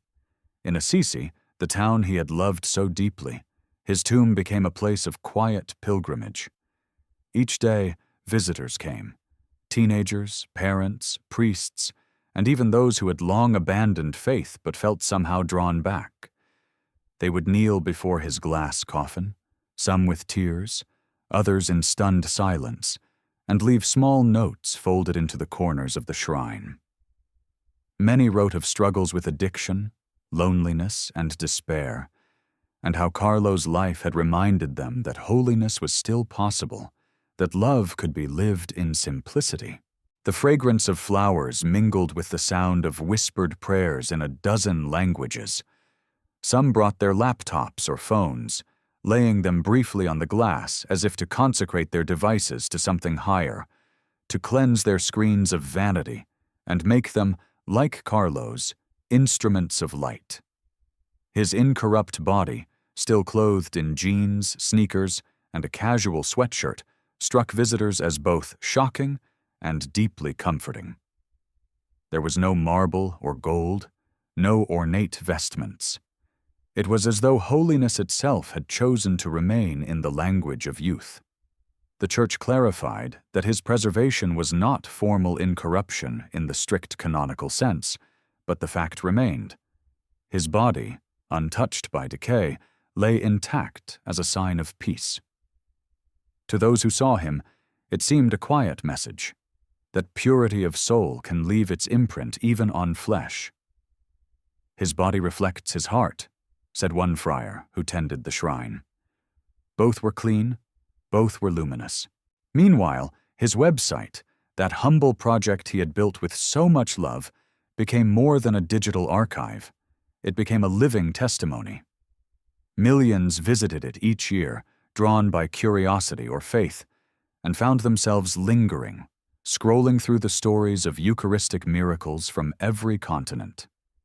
The simplicity of its layout, its reverence, and the devotion that pulsed through every line of text made it feel almost sacramental.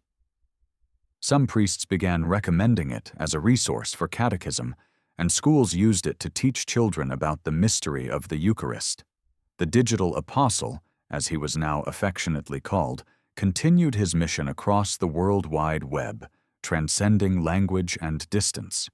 The site's homepage still carried his quiet declaration, "The Eucharist is my highway to heaven." Years passed, and the Church began the formal process of his canonization. His life was examined meticulously, every testimony recorded, every document studied. Witnesses spoke of his purity, his humor, his selflessness, his courage in suffering. The investigation revealed what those who loved him had always known, that his sanctity was not born of grand gestures, but of small daily fidelity. A postulator for his cause remarked, "He lived holiness as an art of the ordinary. That is his miracle." The more people learned of him, the more they saw their own lives reflected in his. The same distractions, temptations, and digital noise, yet transfigured by grace. In 2013, the diocesan phase of his cause closed in Milan, and the documents were sent to Rome. 7 years later, on October 10, 2020, in the Basilica of St. Francis in Assisi, the Church officially declared him blessed. His beatification mass drew thousands, not just pilgrims and priests, but teenagers with smartphones raised, live-streaming the ceremony that celebrated one of their own. Pope Francis, who could not attend in person, sent words that would echo across the world. He used the internet in the service of the gospel to reach as many people as possible. He saw the web as a tool for encounter, not division. Blessed Carlo teaches us that true happiness comes from putting God first. For his parents, standing in the front pews, that day was both triumph and ache. Antonia clutched a small photograph of her son, worn at the edges from years of travel. When the announcement of beatification was read, and the tapestry bearing Carlo's face was unveiled, she wept quietly. Andrea, standing beside her, placed a hand on her shoulder. The image showed Carlo exactly as he was, bright-eyed, smiling, dressed simply, alive. His expression seemed to invite rather than impress.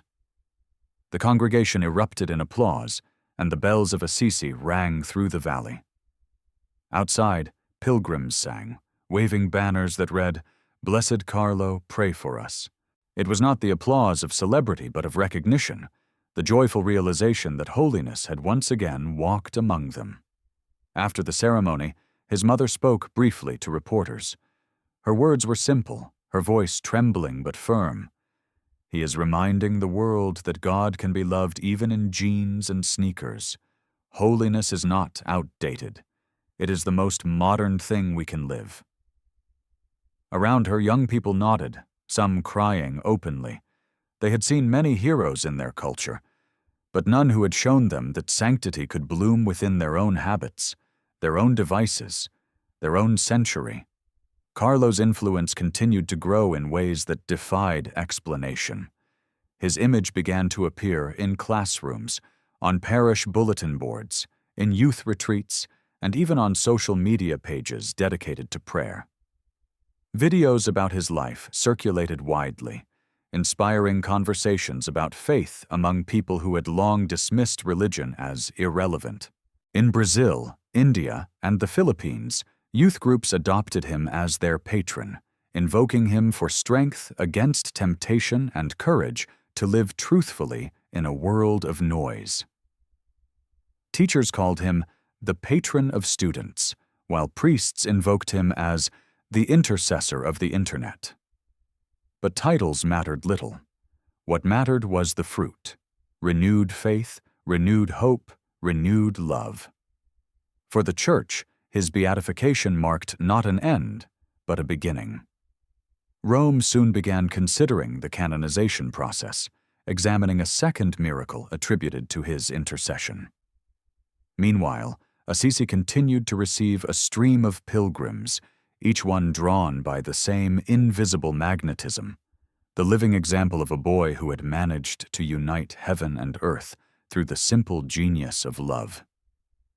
His glass coffin remained the same: jeans, sneakers, sweatshirt, and that tranquil face that seemed forever young.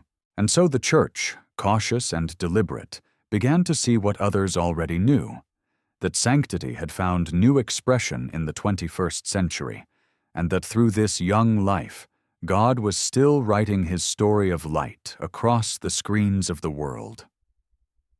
Carlo Acutis had shown that holiness was not about retreating from technology or modernity, but redeeming them, sanctifying them, and turning them into pathways toward the divine. Death had taken him, but not his mission. His voice, once soft and playful, still whispered through every heart that listened. "We are all born originals, but many die as photocopies. Don't waste your life." Time passed, yet Carlo's story refused to fade. The boy who once walked through the streets of Milan with his backpack and sneakers had now become a figure of global pilgrimage, his memory alive in both prayer and pixels. Assisi, that quiet hill town sanctified by St. Francis, began to change subtly in his wake. Pilgrims came not only to trace the footsteps of the Poverello, but to kneel before a new witness of the same eternal love, a teenager who had carried holiness into the 21st century. The Basilica of St. Francis still rang with chants of centuries past, yet in the shrine of the Spoliation, where Carlo's body rested beneath a glass tomb, the prayers that rose were younger, more restless, more contemporary. Children in hoodies and mothers with strollers knelt beside elderly monks and bishops. Students placed their phones on the marble as if to consecrate them. The quiet sound of whispered Hail Marys mingled with the flicker of screens taking photographs, not out of vanity, but to remember, to capture a moment that felt like light. The first time the tomb was opened for public veneration, the friars who tended it were struck by the serenity of his body. It lay clothed as he had lived: jeans, sneakers, a sweatshirt, his face peaceful, his hands folded. His mother, seeing him again after years, fell to her knees and wept. "He looks as if he were sleeping," she whispered, and those around her nodded through tears. It was not the preserved beauty of marble or embalming. It was the tender stillness of a soul that had never been defiled by vanity. His purity protected him, one friar murmured, and even death respected that. Word spread quickly, first through Italy and then across continents. The incorruptibility of his body became a symbol, not a miracle to be sensationalized, but a reminder that grace leaves traces on everything it touches. Pilgrims arrived from across Europe, Latin America, Asia, and Africa. Some came out of curiosity, others from deep devotion, but all left transformed. They found not only a saintly figure, but a friend, someone who had lived in the same digital world, faced the same temptations, and yet chosen a higher road. Teenagers, in particular, felt an intimacy with him. "He was like us," one girl said after praying at his tomb, "but he never forgot heaven." The line of visitors often stretched outside the shrine, winding along the narrow streets of Assisi. The friars welcomed them with quiet patience, guiding them toward the simple altar, where a sign read, "The Eucharist is my highway to heaven." That sentence, which had once been a private motto, had become the heartbeat of his entire legacy. Many who arrived uncertain or skeptical found themselves moved to tears when they saw his body, so young, so ordinary, and yet so radiant. They prayed, they confessed, they returned to Mass. A few knelt for hours, unable to leave. The friars noticed something curious. Confessions in Assisi increased dramatically after Carlo's tomb opened to the public. "He is bringing souls home," one of them said. "Even from behind glass, he evangelizes." In the years following his beatification, Assisi became a meeting place for what some called the generation of light, young Catholics inspired by Carlo's example to use their lives and their screens for good. Many brought laptops and tablets to the shrine, filled not with games or distractions, but with digital projects inspired by his mission, websites promoting prayer groups, social media accounts dedicated to spreading hope, videos explaining the beauty of the Eucharist. A boy from Spain created a mobile app that mapped Eucharistic miracles around the world, modeled directly on Carlo's original work. When the friars showed the project to his mother, she smiled and said, "It's as if Carlo keeps updating his website from heaven."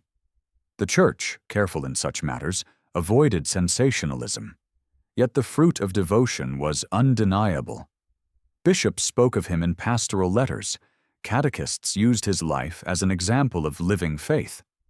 Pope Francis mentioned him in addresses to youth, calling him a shining model for young people in this digital age.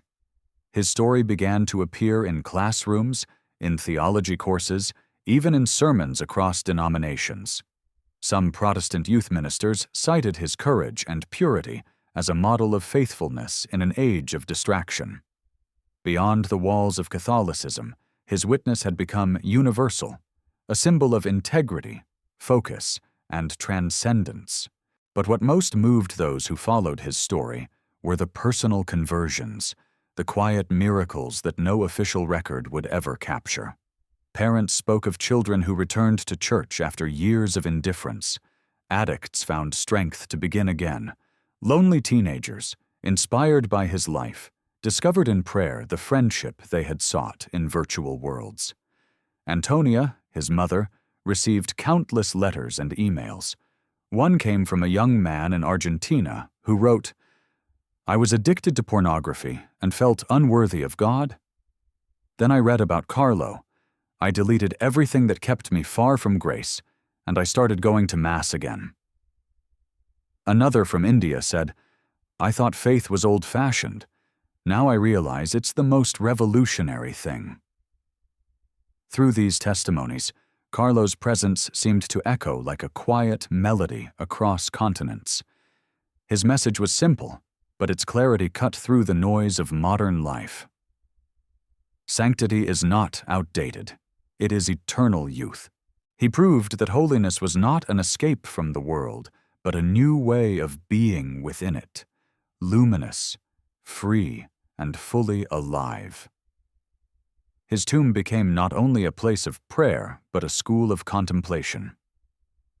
Pilgrims knelt in silence, their faces lit by the candlelight, some whispering prayers in gratitude, others simply watching. It was not the spectacle of incorruption that drew them, but the spirit that seemed to emanate from that resting form, a spirit of joy, humility, and peace. It was as if Carlo's heart still pulsed invisibly, reminding them that the Eucharist, the source of his strength, was still alive in every tabernacle of the world. Assisi itself seemed to embrace this renewal. The old stone streets, once echoing only with the memory of Francis, now carried the laughter of young pilgrims who spoke about coding, friendship, and God in the same breath. The friars smiled at this new generation, who came not to flee modernity, but to sanctify it. "Carlo," one of them said, "is the Francis of your Wi-Fi." It was a jest, but one touched with truth. Both had loved simplicity. Both had lived joyfully. Both had revealed that love of God could make even the ordinary radiant. Miracles continued to be reported, though the Church examined them with care. The confirmed case from Brazil remained the most public, the healing of a boy from a fatal illness after prayers to Blessed Carlo. But many others were quietly investigated. Unexplained recoveries, reconciliations, conversions. For his mother, each new story was both comfort and reminder. "I always knew," she said, "that his mission wasn't finished. He wanted everyone to see the beauty of the Eucharist. Now he's doing that in heaven." Yet beyond miracles and official recognition, perhaps the truest wonder was the transformation of hearts. In an age weary with cynicism, Carlo's life restored the possibility of innocence. His incorrupt body was not only a relic, it was a mirror held up to the world, reflecting the truth that purity, when offered to God, never truly dies. It endures quietly, like light beneath glass. And so pilgrims continued to arrive, generation after generation, kneeling before that serene figure in jeans and sneakers, whispering prayers not to a distant saint, but to a friend. For in Carlo, the young saw themselves redeemed, their struggles, their distractions, their longing for meaning. He had walked their path and turned it toward eternity. Word spread across continents. A saint who played PlayStation, who coded for Christ. The name of Carlo Acutis began to appear in places far removed from the narrow streets of Milan or the quiet valleys of Assisi. His image, youthful, bright-eyed, dressed in a red jacket and sneakers, started to adorn holy cards, posters, and the screens of countless phones. Yet it was not fame that animated this movement, but familiarity. People recognized themselves in him. They saw in this modern boy who had walked through the same corridors of technology and temptation, proof that grace could reach even into the heart of the digital world. The Church, so often accused of being distant from modern life, found in Carlo a bridge, an embodiment of what it meant to be timeless in an age of constant change. Soon, his story traveled far beyond Italy. Translations of his biography appeared in more than 20 languages, and parishes across Europe and the Americas began to organize exhibitions inspired by his Eucharistic Miracles project. Panels of photographs and explanations, many of them based directly on his website, were displayed in schools and cathedrals. Pilgrims lined up to view them, walking slowly past images of bleeding hosts, glowing monstrances, and simple altars where God had chosen to manifest his mystery. At the end of each exhibit, a picture of Carlo stood quietly, his eyes lifted in a smile that seemed to ask, "Do you see what I saw?" In these exhibitions, something remarkable occurred. People who had long grown numb to faith began to weep as they read the stories, not only because of the miracles themselves, but because of the boy who had dedicated his short life to sharing them. "He shows us that holiness is not a thing of the past," said one elderly visitor in Mexico City. "It can be lived now, even by our grandchildren." In Manila, teenagers knelt before his image, holding rosaries and smartphones side by side. In São Paulo, priests led youth retreats inspired by his writings. In Poland, children wrote essays about him. In Nigeria, a group of young catechists launched a digital mission called Click for Christ, directly inspired by his use of the internet as an instrument of light. Even those outside the church found his story compelling. Journalists who had expected a sentimental religious tale discovered something deeper: a portrait of a boy who had refused to let modern life make him shallow. Articles appeared in secular publications calling him the saint of the millennials, the cyber apostle, the coder who found God in the algorithm. But beneath the headlines, readers sensed the same quiet power that had marked his real life. A joy that did not shout, a holiness that did not judge. Carlo's beatification in Assisi had already drawn thousands, but in the years that followed, the crowds only grew.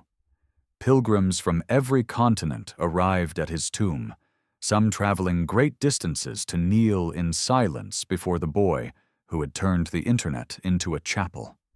The friars who kept the shrine spoke of miracles of conversion that no commission could ever document. Confessions after decades of absence, reconciliations between parents and children, prayers whispered through tears of gratitude. A young man from Canada said after his visit, "He made me realize that sanctity isn't about fleeing the world, it's about transforming it from within." The Vatican also began to recognize the extraordinary devotion surrounding him. Pope Francis, who had already cited Carlo as an example in his letter to young people Christus Vivit, spoke again of him during a general audience, saying he knew how to use the new means of communication to transmit the gospel, to show that technology can be a gift when used with love. In these few words, the Pope articulated what Carlo's life had silently preached: that every tool of humanity, even those born from science and code, can become a vessel of grace when guided by charity. At the same time, his family continued to serve as witnesses of his legacy. Antonia traveled tirelessly, not as a celebrity but as a missionary mother. Wherever she went, she carried her son's message with tenderness and conviction. "Carlo lived holiness with a smile," she often said. "He didn't separate his faith from his daily life. He integrated it. That is why people recognize him. They see he was authentic." Her talks were never emotional performances. They were gentle recollections, full of warmth. Sometimes she would pause in the middle of a speech, close her eyes, and smile faintly, as if hearing his voice. "He told me," she once shared, "that people who are sad are those who don't believe they are loved by God. He wanted to remind them that they are." Audiences often left her talks in tears, not because they felt pity, but because they felt hope. His influence also reached the digital frontiers he had once loved. Catholic programmers and artists began creating apps, games, and online communities inspired by his vision of a holy internet.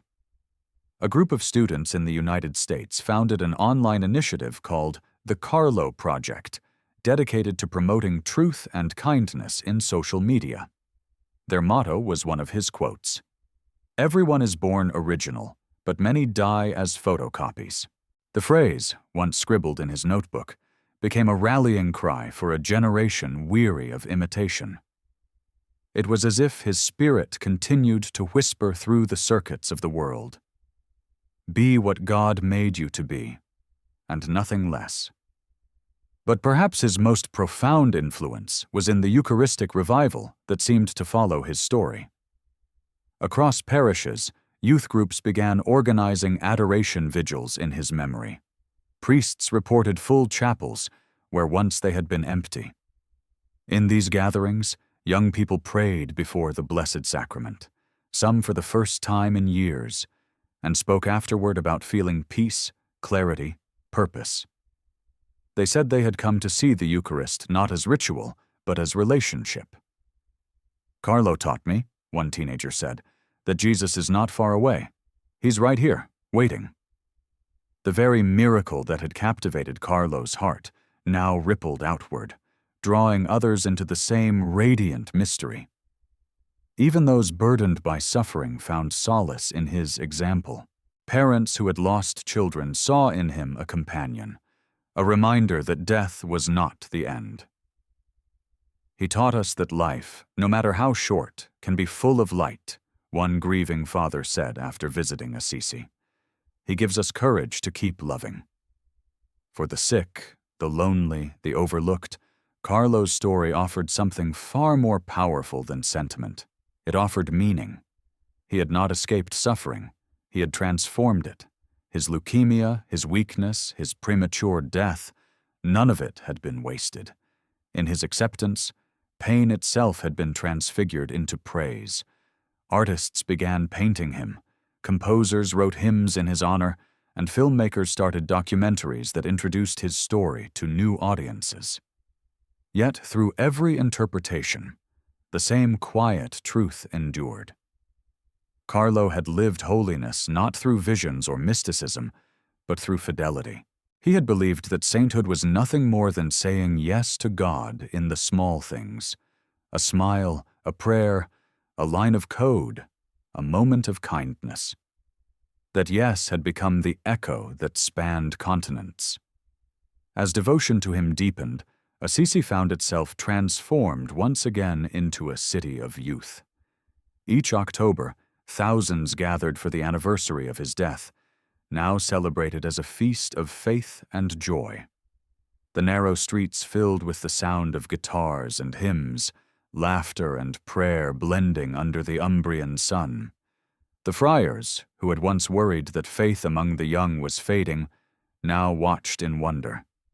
"He has rekindled a fire," said one, "not by preaching, but by living simply." It was perhaps the greatest miracle of all, that the life of one teenage boy could renew the faith of a generation.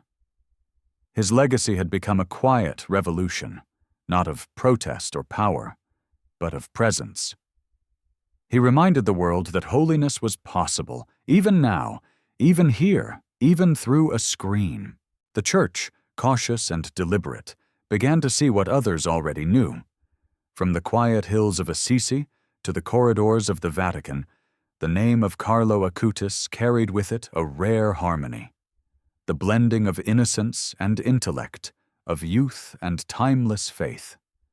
Rome had begun to study his life in greater depth, and what emerged from the testimonies and letters was not the portrait of a prodigy, but of a soul whose sanctity was entirely transparent, simple, and consistent. Holiness, the investigators concluded, had taken the form of an ordinary boy who had loved extraordinarily. The miracle that had led to his beatification, the healing of a child in Brazil, had already moved many, but now there was talk of another event, a second inexplicable healing that might one day open the door to his canonization. Yet even without the official proclamation, countless people already called him Saint Carlo. For them, the title mattered less than the truth that had already taken root in their hearts, that this young man had entered eternity, and from there continued to work in silence, as he had done on earth. By the year 2020, the world had changed. The pandemic had silenced cities, emptied churches, and forced millions into isolation. Yet it was in that strange global stillness that Carlo's story found new life.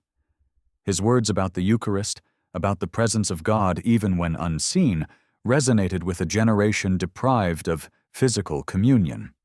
Parishes, closed to public worship, projected his image on walls and screens during online services. Youth groups met virtually to pray novenas to him. Teachers, teaching through webcams, told their students about the boy who had turned technology into a prayer. "He is with us in this," one priest said during a live-streamed Mass, "because he showed us that even through a screen, faith can remain alive." The irony was beautiful and haunting, that a boy who had sanctified the digital world was now interceding for it during its most disconnected hour. When restrictions lifted, the crowds that flooded Assisi were larger than ever.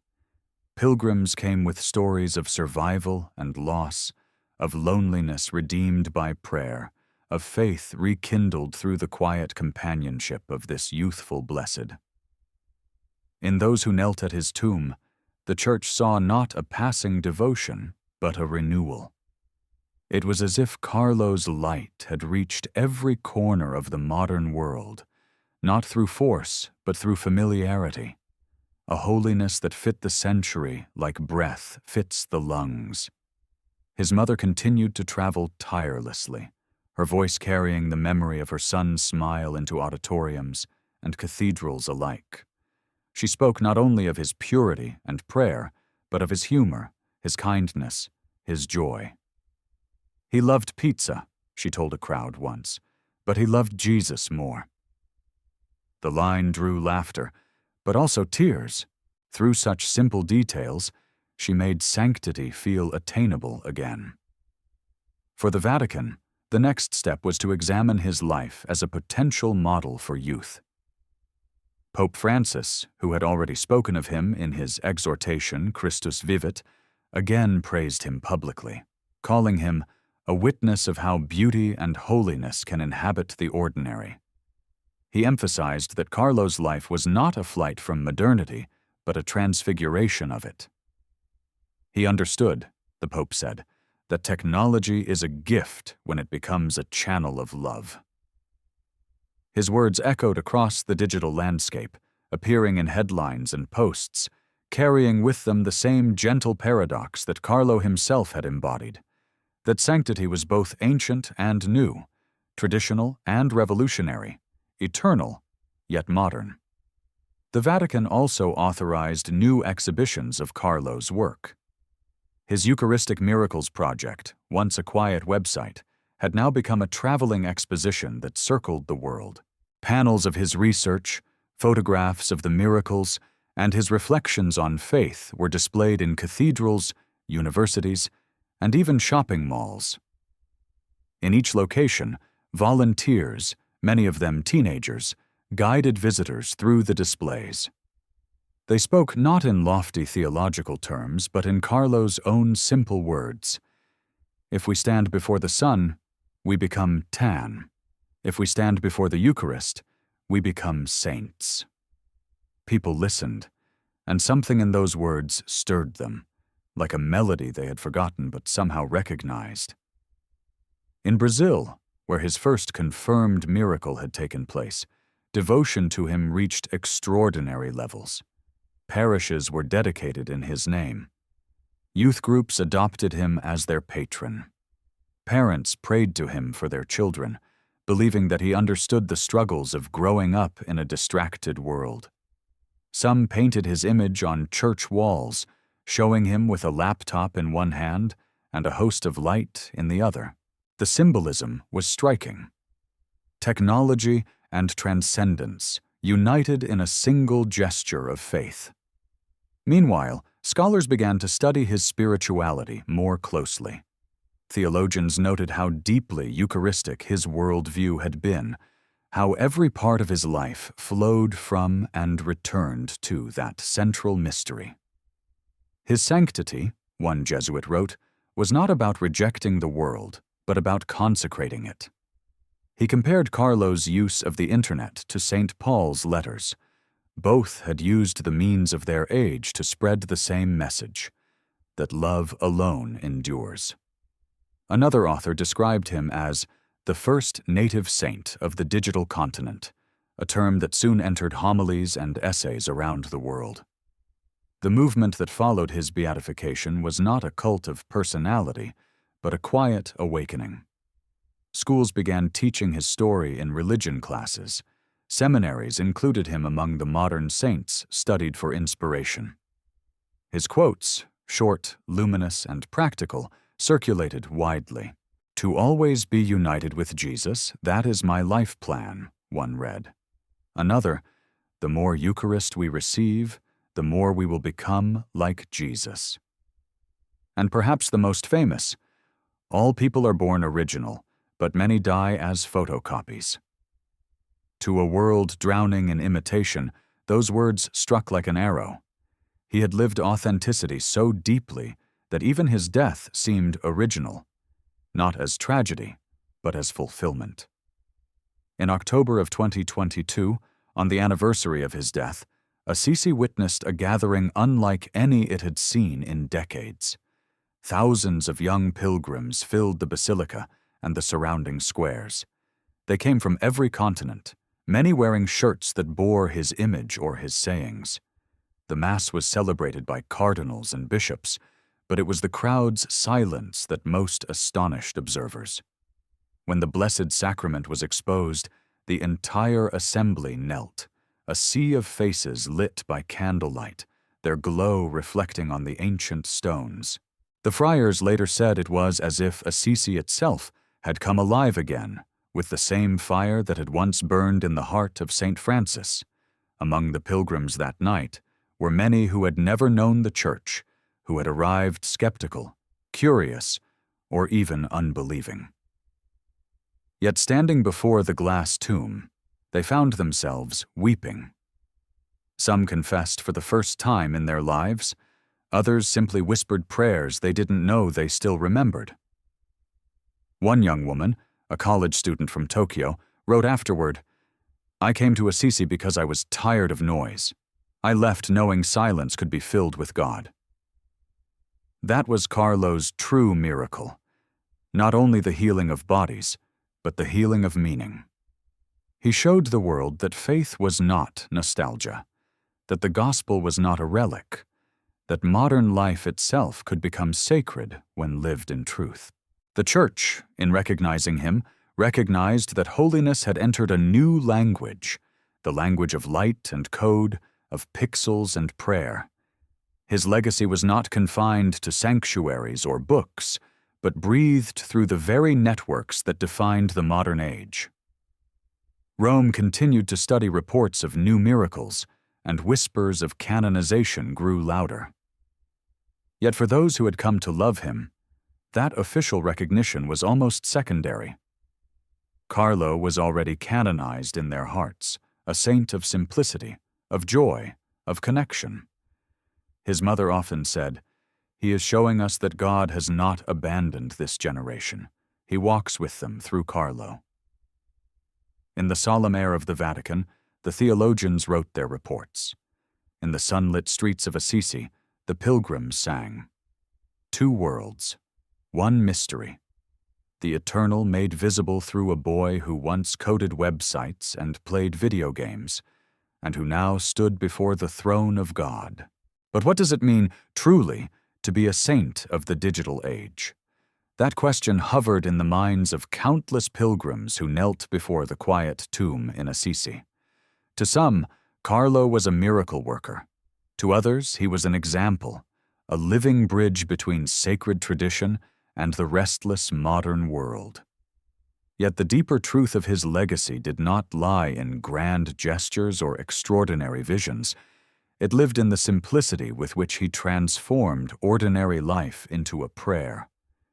He had taken what millions of people touched every day, screens, keyboards, code, communication, and baptized it with love.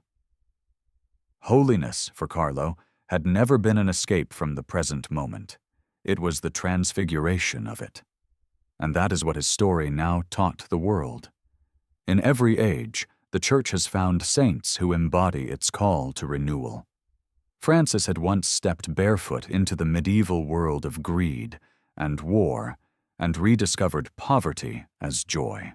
Therese had entered a convent in an age of skepticism and revealed the infinite beauty of the small. Mother Teresa had walked among the forgotten of the 20th century and made tenderness her weapon of faith. And now, in a century saturated with technology and noise, God had raised up a boy who reminded humanity that even the internet could be sanctified. Carlo had not fled the digital world. He had redeemed it by using it for truth. He had shown that holiness was not a relic, but a revolution, a quiet rebellion of grace against the superficiality of the age. Young people saw this immediately. They recognized in him someone who had lived as they did, listening to music, taking selfies, laughing with friends, yet without losing sight of eternity. He was proof that sanctity required no rejection of joy, no exile from ordinary things. What mattered was intention. When he went online, he did so with a mission. When he laughed, it was with love. His example became a compass for countless hearts searching for authenticity. "He shows us that holiness is not complicated," said one student from Lisbon. "It's just loving God where you are." In homes and schools across the world, families began to rediscover faith through his story. Parents read about him to their children before bed. Teachers used his words to spark conversations about virtue and purpose. His saying, "Sadness is looking at yourself. Happiness is looking toward God," became a quiet motto in classrooms and youth groups. And beyond these visible expressions of devotion, something deeper was happening. People were beginning to believe again in the possibility of goodness. Carlo's life became a mirror reflecting what humanity had nearly forgotten, that purity of heart was still possible, and joy could still be holy. Theologians continued to reflect on his example. They saw in his life the flowering of a spirituality perfectly suited to the times, Eucharistic, Marian, and incarnational. It was Eucharistic because at its center was the presence of Christ in the host, which for Carlo was not a symbol, but a living heartbeat. It was Marian because his simplicity and trust echoed the humility of the Virgin. And it was incarnational because he did not separate the divine from the human, the sacred from the everyday. His holiness did not hover above life. It lived within it. He had sanctified leisure, laughter, friendship, and even the glow of a computer screen. It was as if, through him, God had whispered again the first words of creation. "It is good." As his story spread, new movements of renewal began to form around his spirituality. In parishes and dioceses, Eucharistic adoration revived, especially among the young. Chapels that had once been empty began to fill during the evenings, lit by candlelight and the soft murmur of prayer. Many of those who came confessed that they had first learned about adoration through Carlo's website. In this quiet revolution, technology and transcendence met without conflict. Screens led people to silence. Code led them to contemplation. One priest in France remarked, "Carlo evangelized the internet. Now he is evangelizing through it." There was another aspect of his influence, one that reached beyond religion. Carlo's life inspired a generation to reclaim the human from the virtual. He had lived immersed in technology, but he had never allowed it to define him. In a culture obsessed with appearances, he had chosen authenticity. In a world that rewarded competition, he had chosen kindness. His example encouraged young people to step away from imitation, to live with depth. "He didn't reject progress," said one journalist. "He purified it." His message was not a condemnation of modernity, but a call to balance, to use creation wisely, to let tools serve love rather than replace it. Many saw in his life the outline of a new form of holiness, one that did not belong solely to monasteries or missions, but to the rhythm of daily life. Students, engineers, artists, and programmers began to dedicate their work to God, inspired by the boy who had done the same.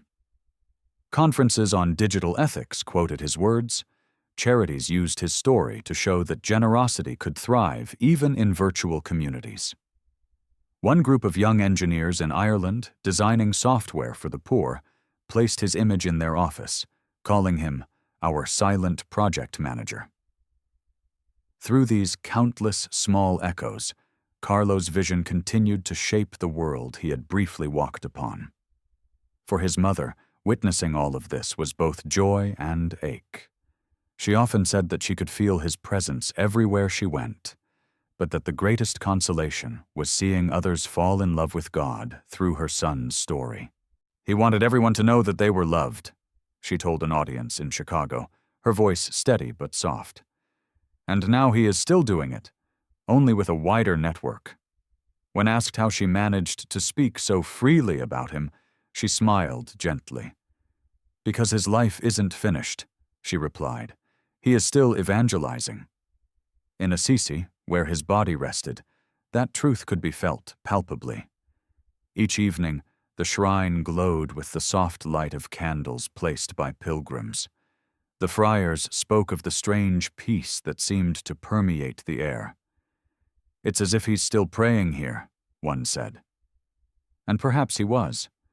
For those who knelt beside his tomb, it felt less like visiting the dead and more like encountering life. Life transfigured, unending, radiant. One of the most striking aspects of his legacy was how seamlessly it united generations. Grandparents who remembered the days of radio knelt beside teenagers fluent in social media, their prayers blending like languages, learning to understand each other. Carlo's story had become a shared ground between past and present, proof that faith was not a relic but a living current.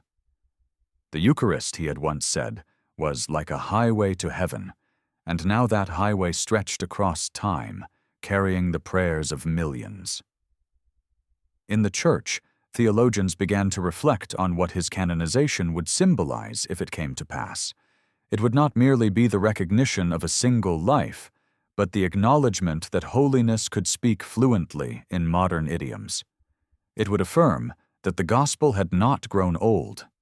In an era often defined by disconnection, Carlo had reconnected humanity with its divine source. His life, so short, had become a parable, a reminder that eternity does not measure length but depth. And so his message continued to unfold. Every new generation that discovered him seemed to claim him anew as their friend, their patron, their mirror. He belonged to no nation, no movement, no ideology. He belonged to God, and through that belonging, to everyone. When visitors left his shrine, many wrote in the guest book the same simple words: "Thank you, Carlo, for reminding us that holiness is possible." The story draws to a close, yet his spirit moves through every connection made in love. The name of Blessed Carlo Acutis now lingers like a prayer across continents, crossing languages, ages, and screens. His story is no longer confined to Assisi, nor to Italy, nor even to the church that nurtured his faith. It lives in the quiet rhythms of daily life, in the homes of the elderly who pray the rosary online each morning, in the whispered prayers of teenagers before exams, in the hesitant return of those who had drifted away from God but found their way back through the glow of a story that felt both familiar and eternal. He has become not merely a figure of devotion, but a living reminder that sanctity belongs to every age, and that eternity, in its gentlest form, can enter even the fleeting spaces of modern life. There is something profoundly mysterious about how a 15-year-old boy continues to move the world long after his death. The Church has always known that saints are not defined by the length of their lives, but by their capacity for love. Yet Carlo's life reveals this truth with a freshness that feels almost new. He lived less than 2 decades, but in those few years, he compressed a lifetime of holiness, as though he had sensed that time was not meant to be counted but consecrated. His days were short, but they were full, of laughter, of games, of faith, and above all, of presence. That presence, so radiant in life, did not fade in death. It multiplied, as grace tends to do. In the stillness of his tomb, he has become a voice for millions of restless hearts seeking meaning amid the noise of the century. Perhaps that is the secret of his continuing power. His holiness does not intimidate. It invites. There is no unreachable perfection in him, no distant austerity.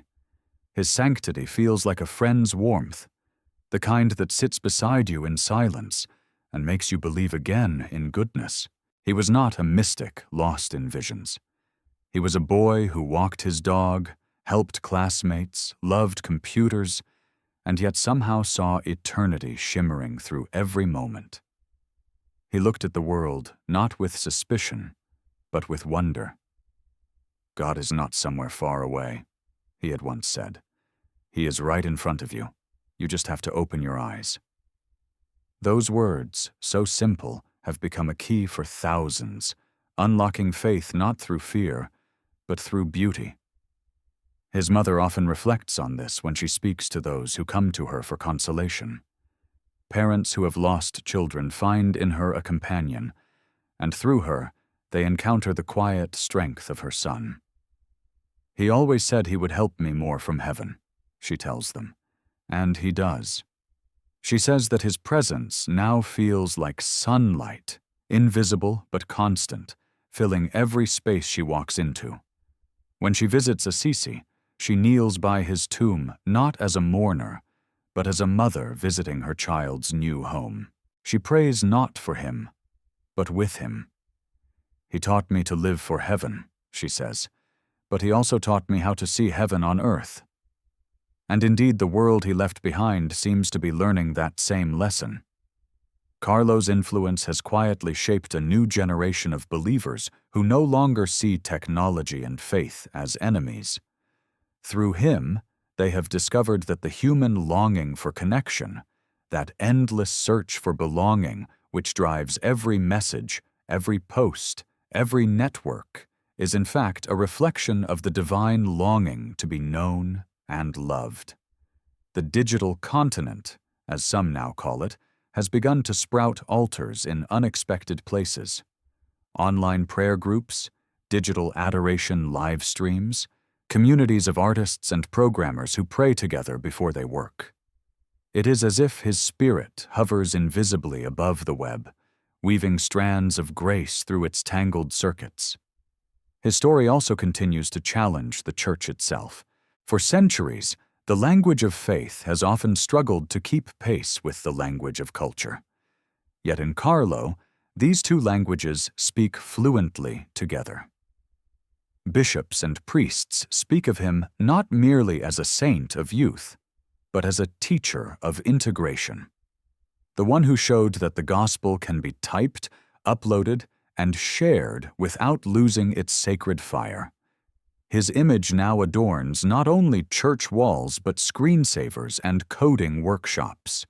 Seminary courses on evangelization quote his example as proof that sanctity is not limited to pulpit or cloister, but extends to every field where truth and love can be proclaimed.